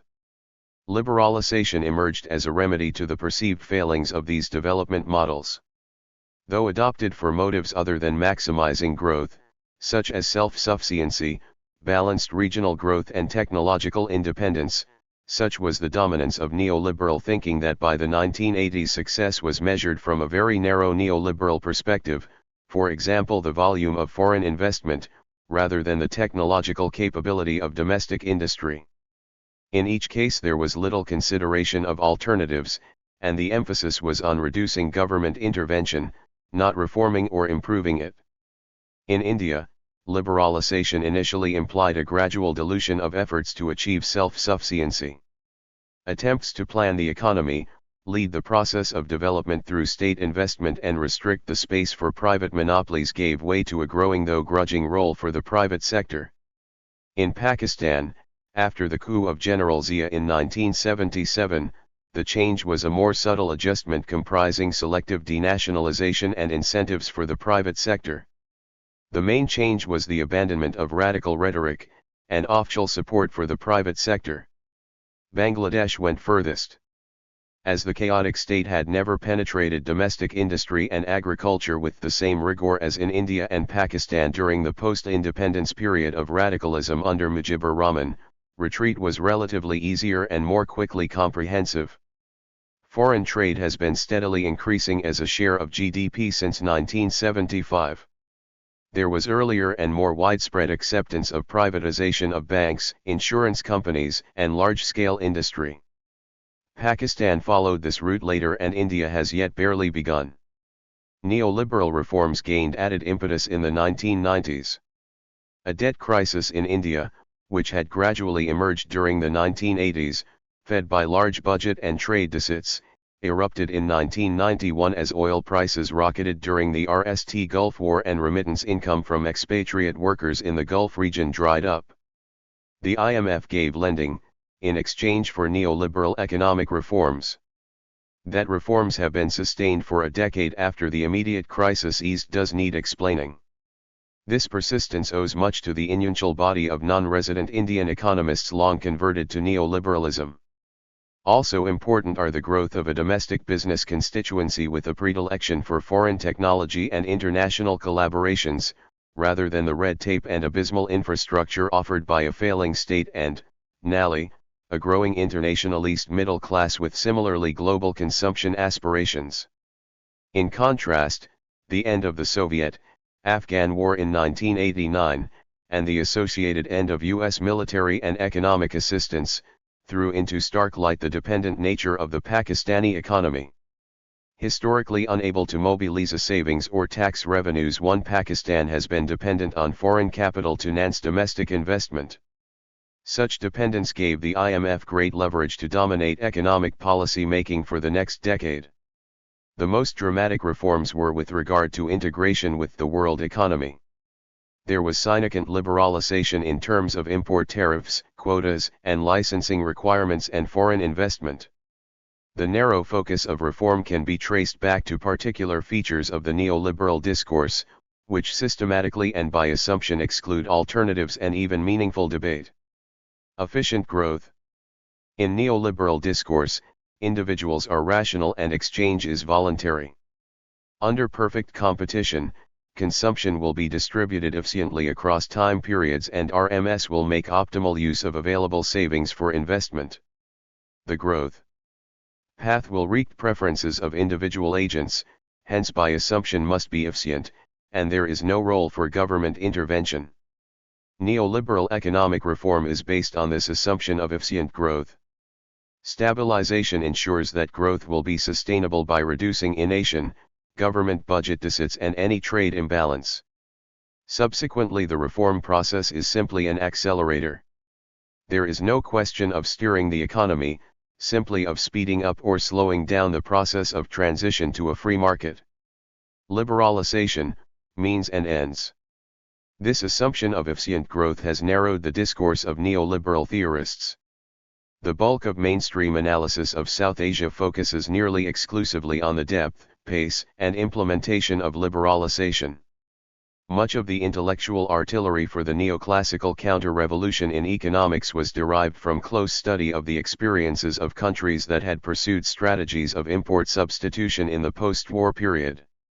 Industry was found to be high cost, capital-intensive and to generate little employment. Far from achieving self-sufficient industrialization, such countries continued to depend on imports of capital goods and inputs. The counterpart of industrialization was a general discrimination against agriculture. This type of analysis provided important antecedents for the shift to strategies of outward orientation, often as intrinsic parts of structural adjustment programs, from the 1980s onwards. However, the widespread adoption of the neoliberal agenda has not seen a complementary pattern of analysis. The success of reform is not typically measured in terms of employment, inequality, and growth. Rather, the problem was that many of these policies became ends in themselves, rather than means to more equitable and sustainable growth. In doing so, these policies were pushed too far, too fast, and to the exclusion of other policies that were needed. A good example of the neoclassical evaluation of liberalization in India is provided by Ahluwalia III and Bajpai IV. Ahluwalia claims that, we consider the cumulative outcome of 10 years of gradualism to assess whether the reforms have created an environment that can support 8% or GDP growth, which is the government's target. Ahluwalia in practice simply engages in the twofold analysis typical of neoliberal economists. Firstly, considering whether growth is sustainable in a purely financial sense, examining trends in the skulddeficit, current account deficit, and foreign exchange reserves. Secondly, measuring how far liberalization has been implemented, tariff reductions, the degree of integration with the world economy, and the level of foreign direct investment, the removal of price controls and economic deregulation. 5. Bajpai follows the same track. He compiles a review of liberal policy reforms, devaluation, current account convertibility, trade liberalization, encouraging FDI. In-house, opening capital markets to portfolio investment, permitting domestic companies access to foreign capital markets. Bajpai does not even make passing reference to the impact of these reforms in any other context than the changes arising from India's integration into the world economy. He notes that over the course of the 1990s, the weighted average tariff fell from 90% to less than 30%. Foreign investment increased from 0.1 to 1% of GDP, and the share of trade increased from 18 to 30% of GDP. The underlying assumptions of voluntary exchange and rational optimizing individuals mean that it must by definition be the case that the level of growth wreaks individual preferences and hence maximizes welfare in a free market. The successful outcome of reform and the degree of implementation of liberalization are arbitrarily collapsed by the a priori assumption that they mean the same thing. 6. Sustainability. The concept of sustainability is a severely emasculated one in neoliberal discourse. The RST aspect is that of political sustainability, whether liberalization has been locked in. Important in this regard are commitments to regional trade associations based on free trade arrangements, 7. Central bank independence, and of course IMF/WB lending conditionality. The concept extends further only to encompass a narrow financial conception. There is no consideration that different growth paths may have different implications for long-term development. Sachs et al. Argue that more neoliberal economic reforms could help raise the volume of FDI towards $10 billion per annum and thus enable India to emulate other Asian economies that have been more successful at attracting FDI. The most pressing difference they ignore is in the nature rather than the volume of FDI in India. For example, most FDI into China takes the form of export-oriented, greenfield investment. By the 1990s, most export growth originated from part or wholly owned foreign enterprises. By contrast, In India most FDI was directed at selling to the domestic market. Joint ventures in India have only been temporary, foreign investors soon buying out their local partners. Coca-Cola purchased the domestic Parle brand in order to access its local distribution network, and Pepsi similarly purchased the Duke brand. FDI has not led a dynamic process of export-led growth and technological upgrading. India's export structure remains dominated by low-technology products concentrated in slow-growing markets. Trade liberalization will, when fully implemented, help realize existing competitive advantages, and induce activities near best practice levels to upgrade and enter international markets. But it is unlikely to dynamize export growth by itself. Alternatives? The assumption that reform is synonymous with liberalization, and that concern can be limited to the degree of implementation, ignores the real presence of alternatives. Neoclassical economics, by assumption, does not admit the possibility of an alternative. A closer look at South Asia reveals how the narrowing discourse of neoliberalization has prevented a full analysis of the reform process and the scope for beneficial government intervention. Growth in Bangladesh has been sustained by the growth of textile exports. The industry made its initial appearance at the end of the 1970s and constituted nearly 30% of total exports by 1986–87. By the 1990s, it employed 1.5 million people, 90% of them women. This success has been used to justify extending and deepening the neoliberal reforms.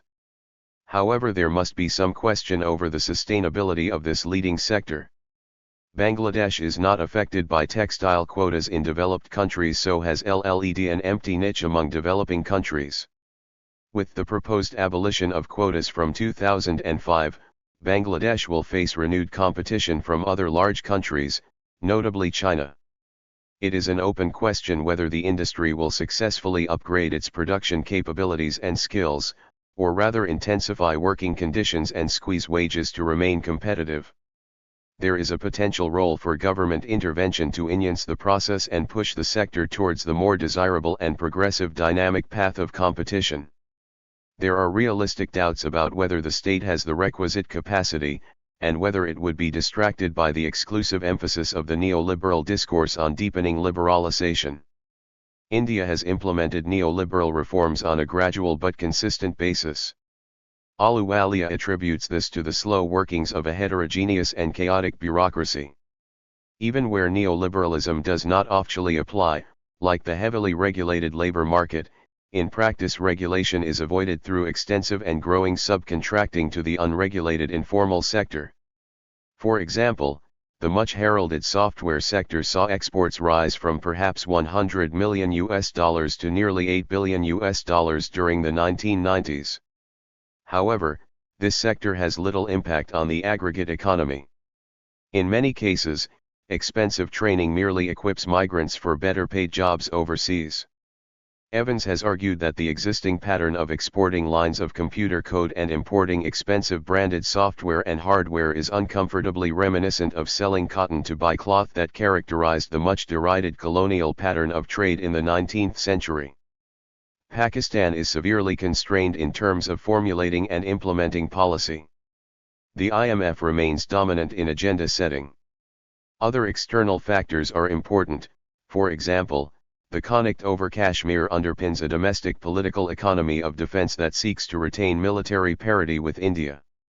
The burden of defense expenditure combined with the interest on accumulated foreign and domestic debt crowds out developmental expenditure. Resource mobilization efforts have been undermined by the liberal leasing commitment to reduce import tariffs. High budget deficits combined with financial liberalization have pushed up real interest rates and undermined private sector investment. Such deep-seated contradictions reveal that liberalization has not been framed with a realistic appreciation of underlying political economy constraints on policy implementation. A pertinent example is the failure, despite frequent promises to the IMF, to improve resource mobilization and close the budget deficit. Roderick argues that integration with the world economy cannot substitute for a development strategy. Development is increasingly viewed as synonymous with global integration, and trade and investment being used as yardsticks for evaluating government policy. In actual fact, integration may crowd out alternatives. Roderick suggests that globalization should be evaluated in terms of the needs of development, not vice versa. It is clear that although there exists a near consensus on the positive relationship between openness and growth, there is a dirty little secret in international trade analysis. The measurable costs of protectionist policies, the reductions in real income that can be attributed to tariffs and import quotas, are not all that large. And there is another fact that is often forgotten. Liberalization and integration are not concerned solely with the removal of controls and the unwinding of government intervention. Free lunches there may be sometimes, but there is no such thing as a free market. There are in fact demanding institutional requirements. Roderick notes that to comply with the full panoply of WTO obligations would cost the typical LDC $150 million. The small gains from trade noted by Krugman are undoubtedly offset by the potentially enormous gains from an alternative, such as basic education for girls. South Asia is distinctive as a region with very poor levels of social development, with the striking exception of Sri Lanka. In 2000, literacy rates in Bangladesh and Pakistan were both little over 40%. The region is also marked, more than any other region, by striking disparities between gender outcomes. In 1999, only 28% of females were enrolled in school at any level, among the lowest levels in the world despite the regions having a per capita income near middle income status. Conclusion. The a priori assumptions of neoclassical economics have led to a shrinking discourse. A discourse that merely measures political and financial sustainability and the degree of implementation. It is not concerned with the broader definitions of the sustainability of growth and the real presence of alternatives. 244. 29. Assessing neoliberalism in Japan. Makoto Ito. More than 2 decades have passed since the basic stance of Japanese economic policies turned to neoliberalism. Neoliberalism in Japan initially took the form of administrative reform. Prime Minister Suzuki inaugurated a special commission in 1981 with the aim of achieving a balanced national budget to address the deepening skull crisis of the state. To achieve this objective, administrative reforms to reduce the size and role of the government were recommended. They included the reduction in the number of civil servants, privatization of state-owned enterprises, and deregulation in a wide range of fields, all of which were thereafter continuously pursued. The leading ideology underpinning the reforms was that free and competitive market principles provide the most efficient and rational economic order. Under such neoliberal policies, capitalist RMS, especially big business, found it easier to trade, finance, invest, and rationalize wage costs through use of cheaper irregular workers. The transnationalization of Japanese industrial enterprises was also facilitated, with US and European transnationals also increasing their sales and investment in Japan. In many aspects, the Japanese socio-economic order was remodeled in the shape of the American model. In Japanese business circles, this was regarded as necessary to maintain international business opportunities, particularly in the United States. However, the economic life of the workers and other vulnerable people has deteriorated and become more unstable. The power of Japanese trade unions declined as their organization rate among employed workers fell from 35.4% in 1970 to 19.6% in 2003. Their strength was greatly reduced by the heavy blow to public sector trade unions dealt by privatization. When 3 state-owned enterprises, Japan National Railways, Nippon Telegraph and Telephone Public Corporation, and Japan Tobacco and Salt Public Corporation, were privatized in 1985, the aim of the policy was said to be to reduce the burden of their deficit on the state budget, to create a fund for the state by selling shares of privatized enterprises and to promote the competitive vitality of the market economy. However, an important practical effect of this privatization policy was to weaken the militant wing of trade unions. For example, In the process of privatizing JNR to create 6 JR corporations, ruthless rationalization took place and the number of workers was reduced from a peak of about 400,000 in 1982 to half that number by 1987. The number of JNR/JR trade union members declined sharply from 200,000 to 40,000 during that period, aided by selective ring of trade union activists and members, and discrimination against remaining union members. By 1996, 39 local labor relations commissions had recommended rescue orders concerning 131 cases involving more than 14,000 workers. The ILO has also become concerned about the cases. Nevertheless, JR corporations would not comply with these recommendations, and they were supported by the government and the courts. The General Council of Trade Unions in Japan had been a strong national left-wing labor movement in the period following the Second World War, based largely on JNR and other public sector unions. The heavy blow inflicted on these unions by privatization was also destructive for Sohio. The Japanese labor movement did not effectively unite in opposition to this neoliberal attack in the form of privatization. One reason was probably the long-standing split between Sohio and Domei, with the latter being based mainly upon the private sector. Domei was more closely aligned with the political center, and tended to cooperate with business. The result was that the main current of the Japanese trade union movement shifted to Domei. In 1989, Sohio was dissolved and merged with Domei to form a new national organization of trade unions, Rengo. The dissolution of Sohio and the withering of the left wing of the Japanese labor movement delivered a shock to the Japanese Socialist Party, added to by the collapse of the Soviet Union. This is one of the reasons why JSP changed its stance from socialist to social democratic realist.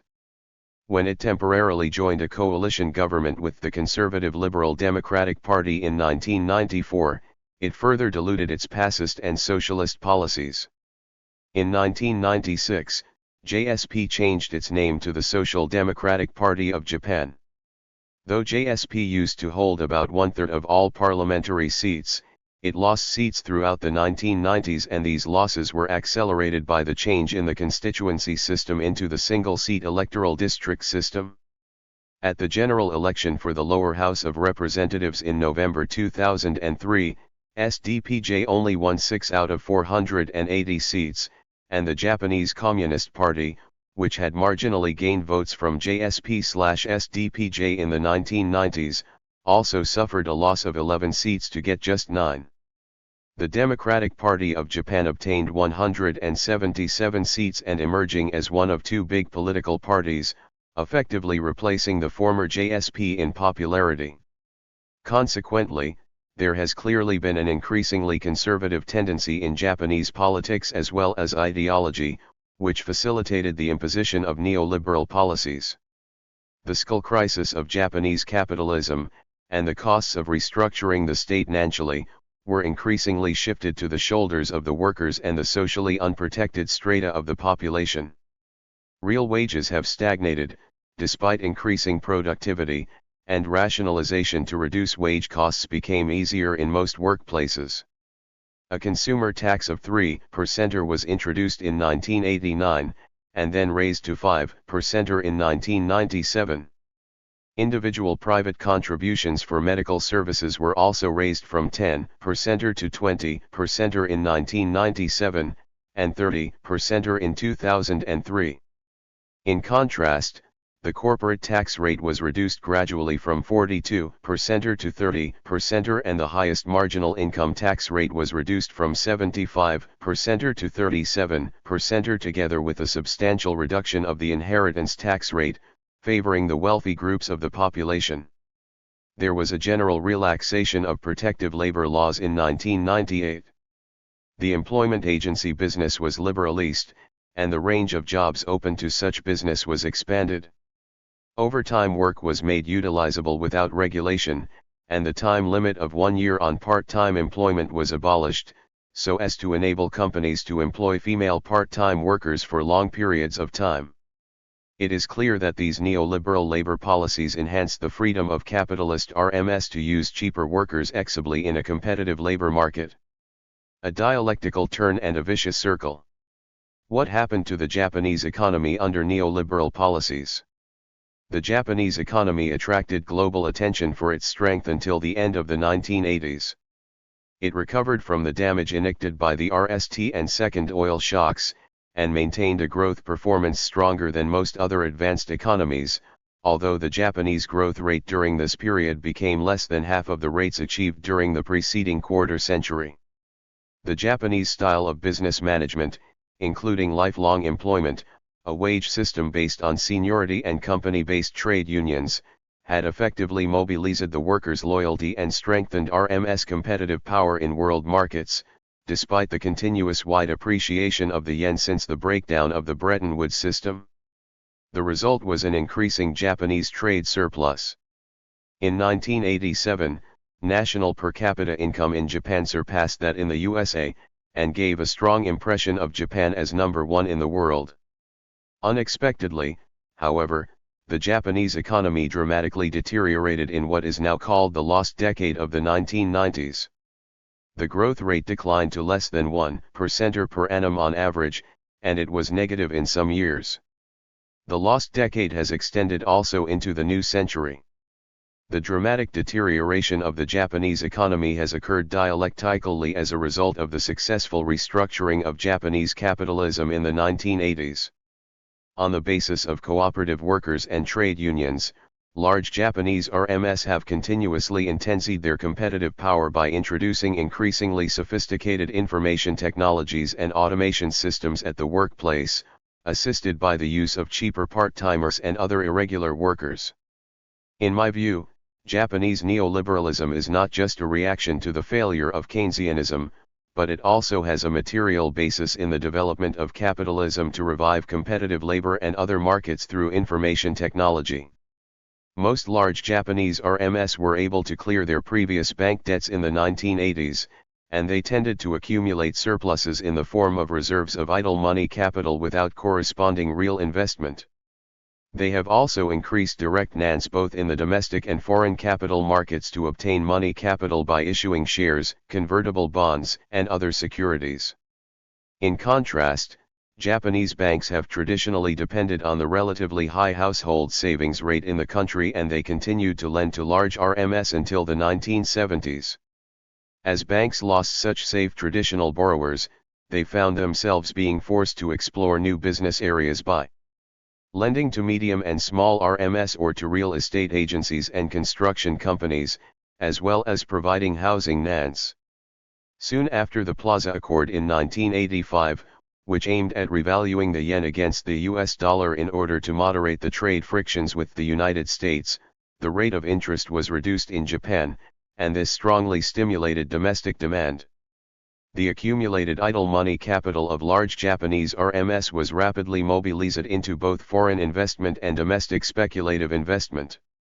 The appreciation of the yen created incentives for Japanese manufacturing RMs to scale up their foreign direct investment, especially in East and Southeast Asia. Japanese big business also increased its foreign portfolio investment by purchasing foreign shares and bonds.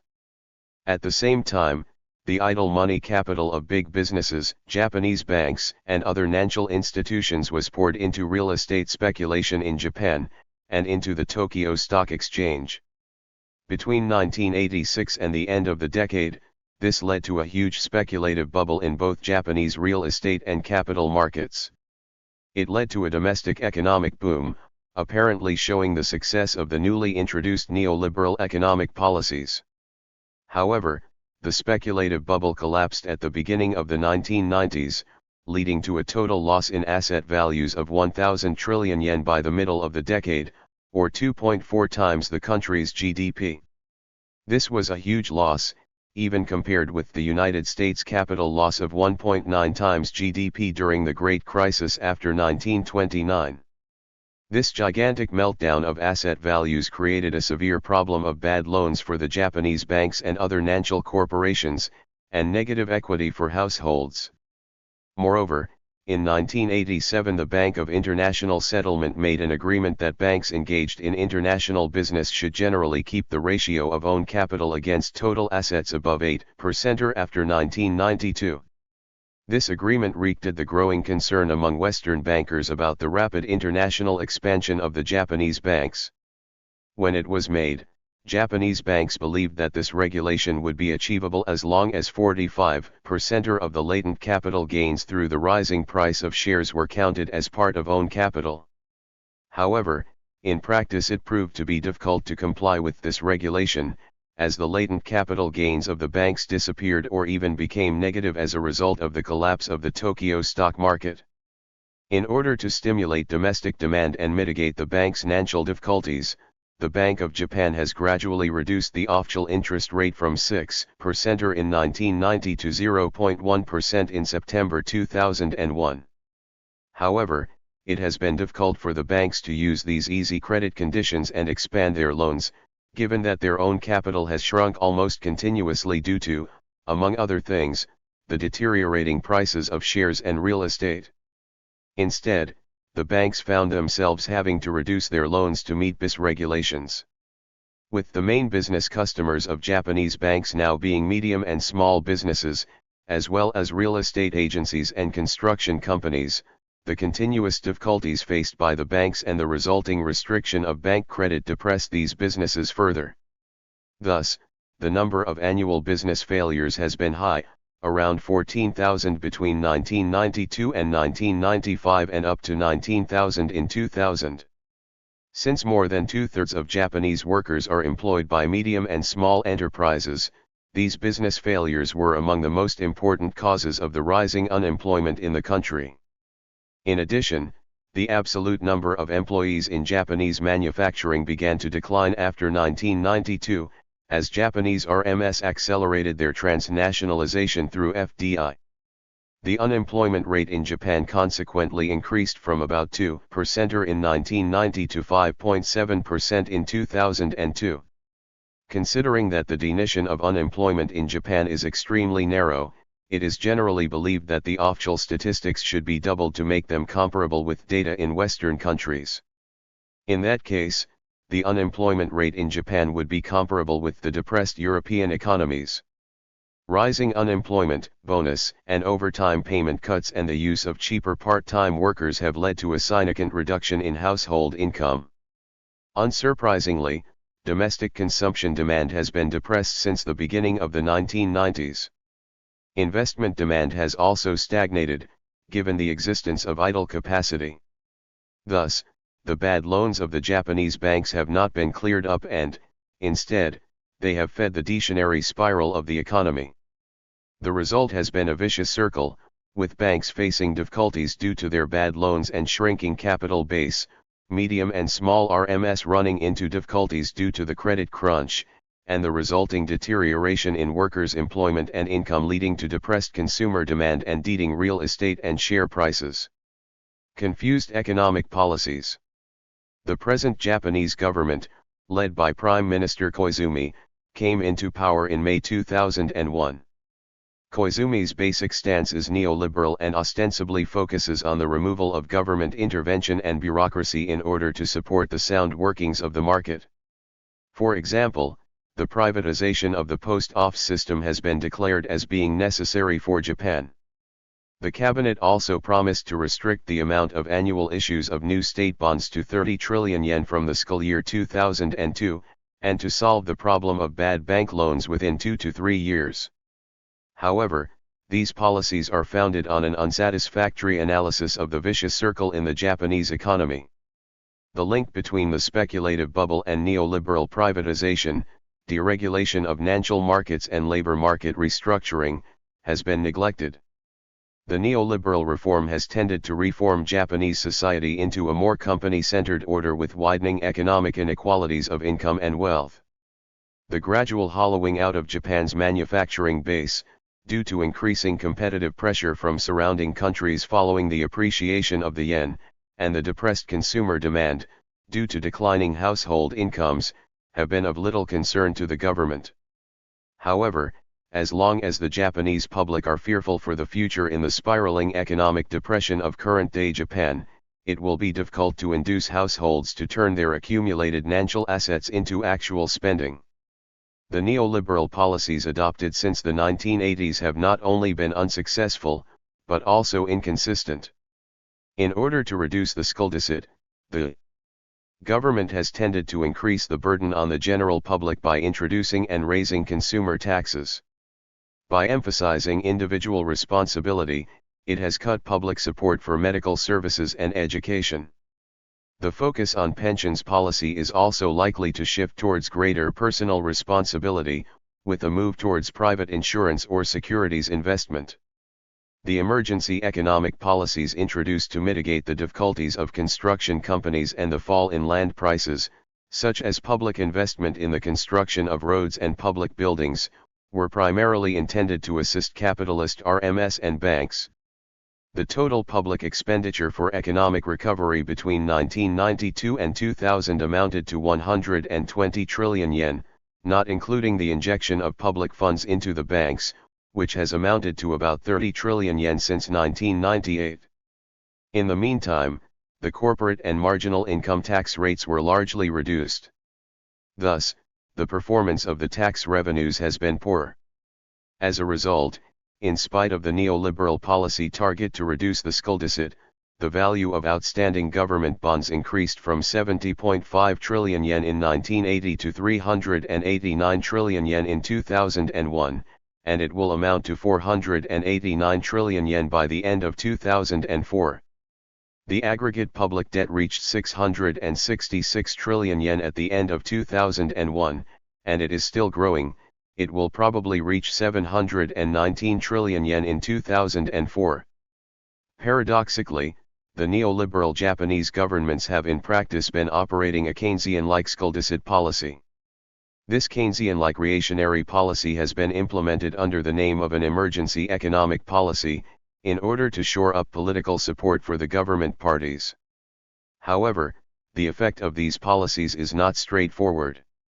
On the one hand, the collapse of Japan's speculative bubble has not led to an acute economic crisis, and unemployment has increased only gradually because of the strong skull stimulus, lax monetary policies and the injection of public money into banks. A global great crisis originating from Japan has hitherto been avoided. On the other hand, Japanese deflation has been prolonged, and massive public spending does not seem to have been very effective in raising effective demand. In contrast with conventional Keynesian doctrine, the content of public spending does matter. In the current context of the Japanese economy, the composition of public expenditure has been inadequate to address the basic fear of working people about their economic future. The financial burden of raising children and obtaining education, medical services, and care for elderly parents has not been addressed by public spending, and this burden has increased due to the deepening skull crisis of the state and its imposition of neoliberal social policies. One of its consequences is that the average birth rate of Japanese women has declined sharply, from above 2 at the beginning of the 70s to 1.29 in 2003, leading to a rapidly aging society. A further increase in the consumption taxes and in charges for pensions and medical insurance is on the political agenda for the near future. Thus the skull crisis of the state is both the result and a cause of the widening inequality among the Japanese people, and it affects negatively the economic welfare and security of the workers and vulnerable people. Under such circumstances, depressed consumer demand is hard to revive, forming a vicious circle with the deepening skull crisis of the state. Prime Minister Koizumi is, unsurprisingly, failing to keep his promise to restrict the new issue of state bonds to 30 trillion yen and to solve the problem of bad bank loans within 2 to 3 years. Despite his re-election as leader of the LDP in September 2003, his economic policies have begun to be opposed even within LDP and business circles. The tragedy of Japan, however, is the absence of a strong opposition party representing the interests of the workers, and able to provide a critique of, and an alternative to, neoliberal policies. The JCP, SDPJ and other left-wing political parties and groups are even weaker and remain divided. More than ever, international cooperation with the European left is both desirable and necessary if there is to be a better future for Japanese workers. 30. Neoliberal restructuring of capital. Relations in East and Southeast Asia. Daeuk Chang. The main aim of this chapter is to show neoliberalism in East and Southeast Asia as a restructuring process of the national and regional social relations between capital and labor. To do so, it explores the process by which the countries of East and Southeast Asia have been integrated into neoliberal-driven globalization. It will be shown that, even if the shortcomings of neoliberal social policies were clearly revealed through the Asian economic crisis in 1997-98, there have been increasing attempts by the state and capital to revitalize capitalist competitiveness at the expense of the working class, who are gradually beginning to get back for their rights. The beginning of integration of Southeast Asia into the neoliberal global order. Capitalist development is marked by overproduction and growing competitive pressure on individual capitals. The basic reason for these problems lies in the fact that production for social needs is subordinated to the fundamental goal of profit making. In market competition, enterprises which manage to keep prices competitive without degrading quality win positions that are superior to those of other RMS producing similar products. Even if it is obvious that only a few RMS can reach these superior positions and run successful businesses, it is the expectation of winning the competition and dominating the market that attracts individual capitals to keep trying. In the meantime, however, more and more unprofitable productive forces are created, causing the problem of overaccumulation. The development of neoliberal-driven globalization wreaks the attempts of capital to overcome the problems of accumulation. This development involves a few primary policy methods. First, the unlimited liberalization of access to commodity and financial markets. Second, the full integration of human needs into the profit-making process, i.e. ever-increasing privatization of public utilities, and, finally, full deregulation of labor. Developing countries in East Asia and C show no exception from this global trend.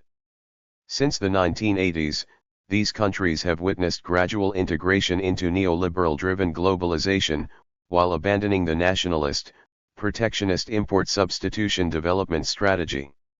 From the 1980s, developed countries increasingly pressured less developed ones to open financial markets to foreign investors.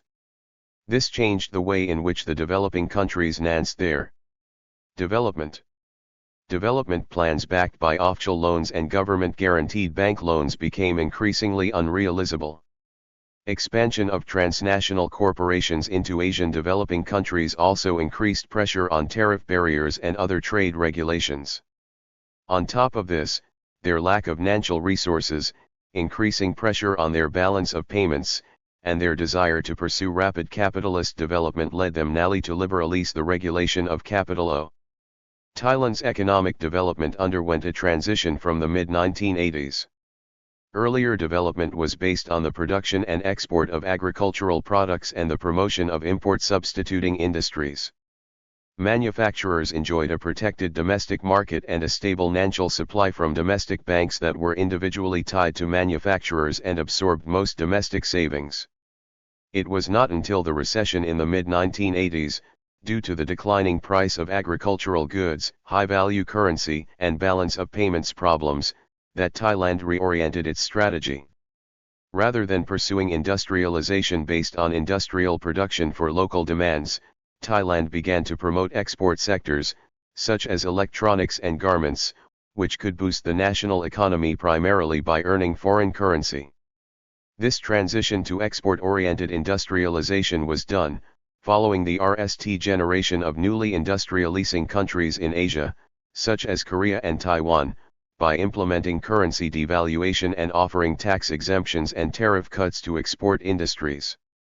However, in comparison to the RST generation, export sectors in C were largely financed by local and particularly foreign private investment, rather than the offshore loans that marked the EOI of the RST generation. This wreaked at a new environment of global investment. The Thai government introduced policies favoring foreign direct investment in export sectors, allowing land ownership of foreign companies and offering full tax exemption and rebates. In addition, the liberalization of interest rates and foreign exchange transaction in the early 1990s promoted foreign investment. With various financial resources, in addition to the commercial banks, open to emerging businesses, the traditional national capitalists gradually lost their dominance and Thailand witnessed the full-blown development of domestic capitalists as well as foreign capital pouring into the country. Other Southeast Asian countries experienced similar transitions. Indonesia's early development began to take shape with the emergence of the new order introduced by Suharto's authoritarian regime, which had been RMLY established through violent attacks on the Indonesian Communist Party in 1965. The state itself became the biggest investor in strategic industries such as petrochemical, oil refining and steel. Capitalist development took the form of an immediate alliance between the state and domestic capitalists. The state allocated resources, and gave incentives and strong protection from competition with foreign capital in the domestic market directly to businesses run by the Suharto family and other powerful families supporting the regimes. The national economy, exports in particular, was driven almost entirely by natural resources, particularly oil. From the early 1980s, deteriorating oil prices therefore undermined Indonesia's growth and led to the shift to EOI. The mid-1980s witnessed a massive devaluation of the Indonesian rupiah, reached a peak of 45% at the end of 1986. Large-scale deregulation in trade and investment as well as export promotion policies followed, liberalizing foreign investment in export sectors and offering unrestricted duty-free access to imports to major exporters. However, the significant shift did not undermine the dominance of the existing ruling class. Rather, the resources concentrated in the hands of the state apparatus transferred smoothly to pro-Suharto conglomerates, which took the opportunities provided by soaring foreign capital and the privatization of state-owned enterprises.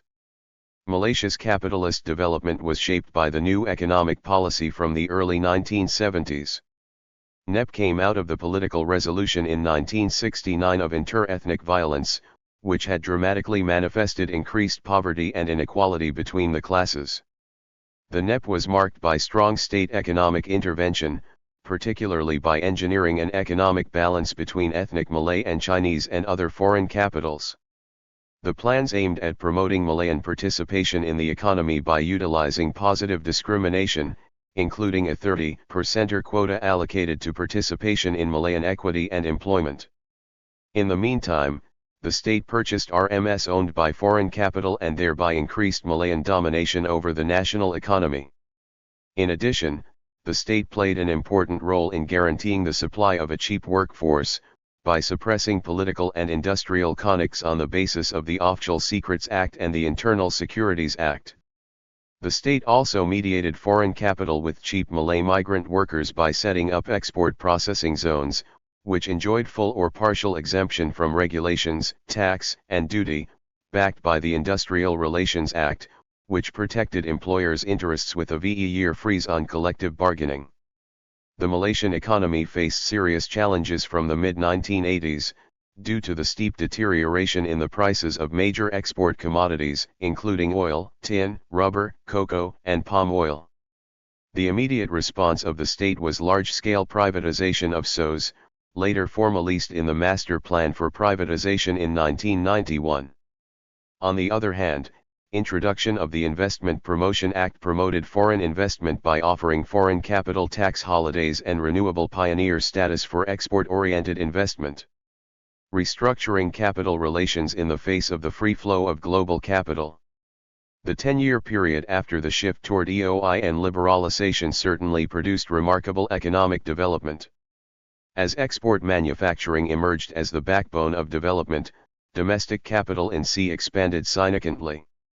In Thailand, manufacturing employed 13.4% of the labor force in 1995, in comparison to 7.1% in 1981. Gross domestic product per capita more than tripled between 1985 and 1995, reaching $2,800 in 1995. In Indonesia, the contribution of manufacturing to GDP overtook that of agriculture in 1990. GDP per capita increased from about $500 in 1985 to over $1,000 in 1995. Experiencing the fastest industrialization in the region, Malaysia's manufacturing sector represented about 26% of total employment in 1995, in comparison with 15% in 1985.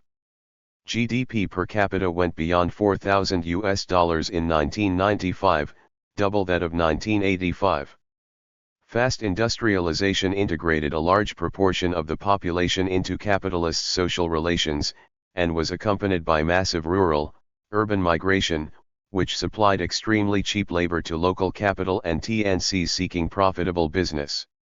During this period, Asian developing countries, such as Thailand, Malaysia, Indonesia, and subsequently China and other least developed countries like Cambodia, relied on FDI as the main financial resource.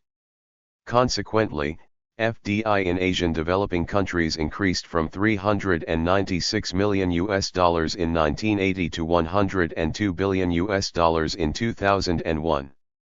The investment into these nations accounted for a mere 0.7% of global FDI in 1980. In 1996, it accounted for 24.1% of the total FDI now, indicating Asia as a main destination of TNCs. To attract FDI, the host countries of the investment increased the relaxation of labor standards and exemptions from labor law. The most important logic supporting these actions has been investors' confidence. National economies will be in deep trouble if they undermine investors' confidence.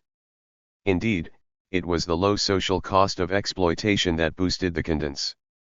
Industrialization developed on the basis of the unity between liberalist capital from developed countries and deregulated labor in the South, which integrated these developing countries into a particular global commodity or value chain. This value chain consisted of so-called high-value-added processes of production, such as R&D and the production of core and high-tech components, in the capital-exporting countries, and so-called low-value-added processes, such as assembling and null processing, in the capital-importing countries. As a result, while FDI increased faster than ever before, large numbers of the working population from the 1980s were left with no legal and union protection, testifying to the anti-labor nature of this development. This can be found in EPZs, where TNCs enjoy the freedom to ignore labor rights. Including different forms of EPZs, such as China's open areas and cities and economic and technological development areas, the number of EPZs in Asia is well over 1,000. The fact that corporations are free to move to alternative EPZs elsewhere became the biggest barrier against organizing labor. This particular form of development in C is related to the changing social configuration of capital accumulations in the RST generation NICs in Asia. Since the mid-1980s, favorable conditions in export-oriented labor-intensive industries, such as garments and shoemaking, began to move away from Taiwan and Korea. While Taiwan was witnessing an increase in workers' challenges that politicized the issue of the implementation of labor law and an erosion of the absolute domination of the anti-communist ruling party, Korea's capitalist development also faced an explosion of the organized labor movement. Externally, growing protectionist pressure from the United States slowed export growth, while pressure to liberalize commodity and financial markets grew. Together, these motivated capital relocation. Following Japan, whose export competitiveness was largely undermined by appreciation of the yen against the US dollar, the RST generation NICs started moving manufacturing sectors into C and later China. Foreign investment from Asian countries, not to mention that from Japan, as the main exporter of capital in Asia, grew from $11.4 billion in 1990 to $52.1 billion in 1996. A significant part of Asian direct capital investment went into Asia itself. Asian-originated RMS in the labor-intensive sector, playing a mediating role between commercial capital from the West and workers in C, aimed at taking advantage of cheap labor in the region. The consequence was a race to the bottom of labor standards and wages. TNCs benefit also from their enhanced power to restructure labor relations in their home countries merely by threatening to relocate capital. Introducing exible labor is justified by the need to invest at home.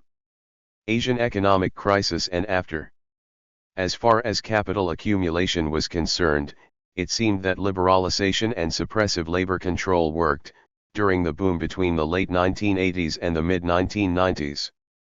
However, it was revealed through the Asian economic crisis that this development could not be a model for resolving inherent contradictions in capitalist development. Thailand, where the Asian crisis began with massive capitalite, was a good example.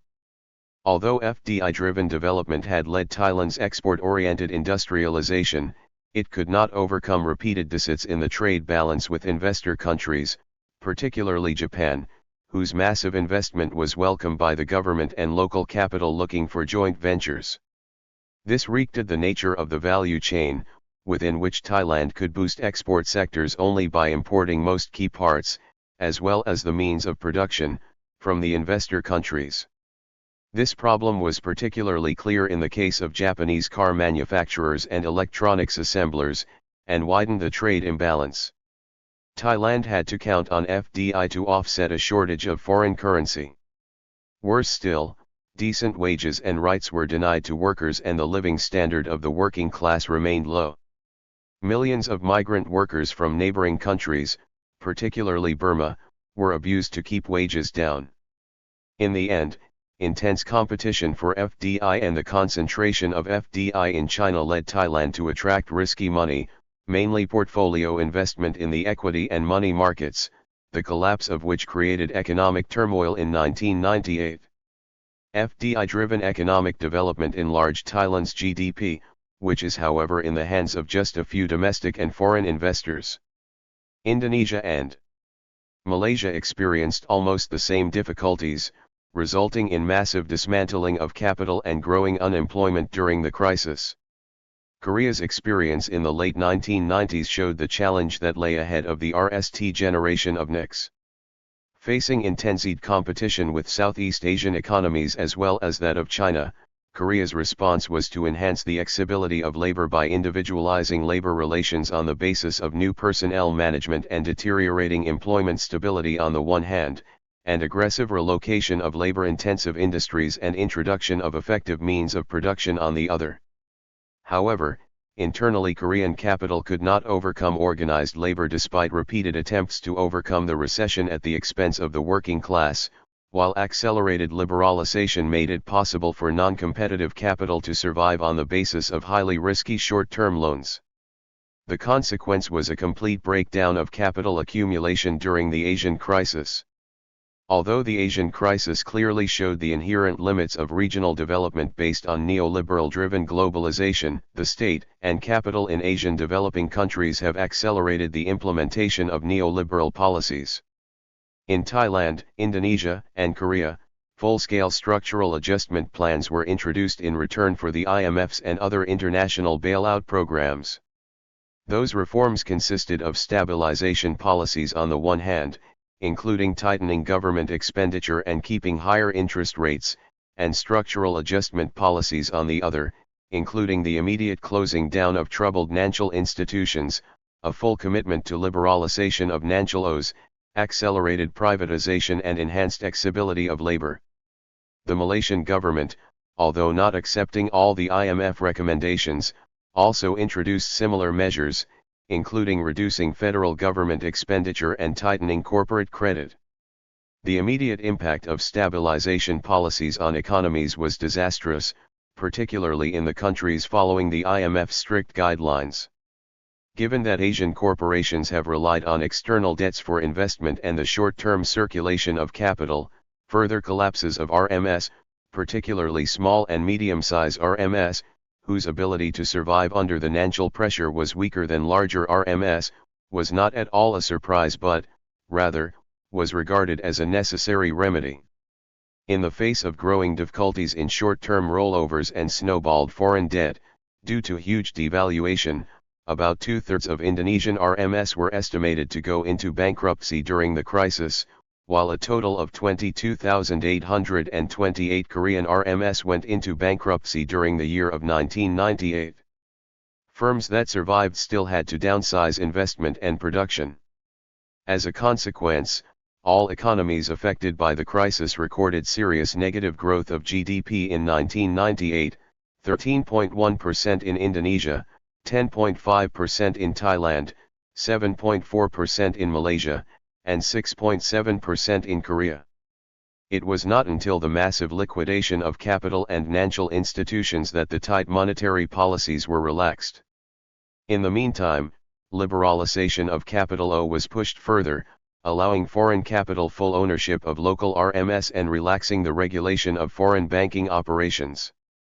The most dramatic reform was found in Korea, which sustained relatively stricter regulation of foreign investment, scrapping restrictions on FDI, the purchase of real estate, and mergers and acquisitions by foreign investors. Protection of state-owned companies was also relaxed, allowing foreign and domestic private capital to take over the business.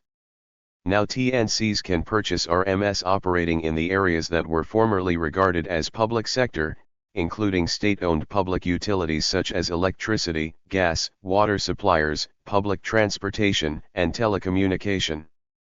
The Indonesian government announced its plan to privatize many of the country's 160 SOs in 1998. Accordingly, the biggest state-owned bank, PT Bank Madri Tbk, was privatized, following the privatization of the second-largest telecommunication company, PT Indonesia Satellite Corp Tbk, which was purchased by Singapore's ST Telemedia.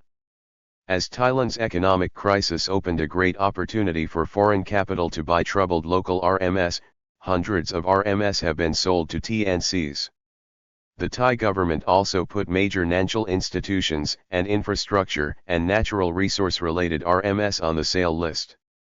In Korea, the government targeted the public sector for harsh restructuring, beginning with downsizing of the government.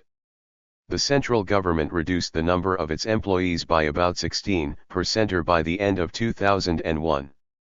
20 public institutions out of the 109 SOs were privatized in 1998. Privatization of large-scale SOs, such as Korea Telecom, followed, and the Korean Electric Power Corporation, the Korea National Railroad, and the Korea Gas Corporation were in the null stages of privatization in 2003. Selling off extremely large SOs directly affected workers in the RMS. Management often reorganizes existing labor forces en masse to make the company more attractive to buyers. It is common for the new owners to restructure employment, including mass layoffs. In Korea, as a consequence of this restructuring process, 41,700 SO workers had lost their jobs by 2000. Obviously, the end result of the thoroughgoing neoliberal reforms has been the restructuring of the social relations between labor and capital in those countries. Millions of people who were kicked out of the labor market due to the structural adjustment had to suffer from the lack of a social safety net. Worse still, neoliberal-driven reforms have been focused on imposing a great degree of insecurity on labor, which enjoys neither the institutional rights of workers nor fully developed social safety nets. The reintegration of the once unemployed population into the job market was made possible not through the creation of new jobs with formal contracts and guaranteed labor rights, but through the region-wide informalization of labor caused by increasingly diverse forms of informal employment, such as short-term contracted, dispatched, in-house subcontracted, and home-based workers. Often not regarded as workers, millions of workers in these forms of employment are not protected by law. Conclusion: FDI-driven EOI at the expense of the working class was the key form of restructuring of social relations in this region since the 1980s.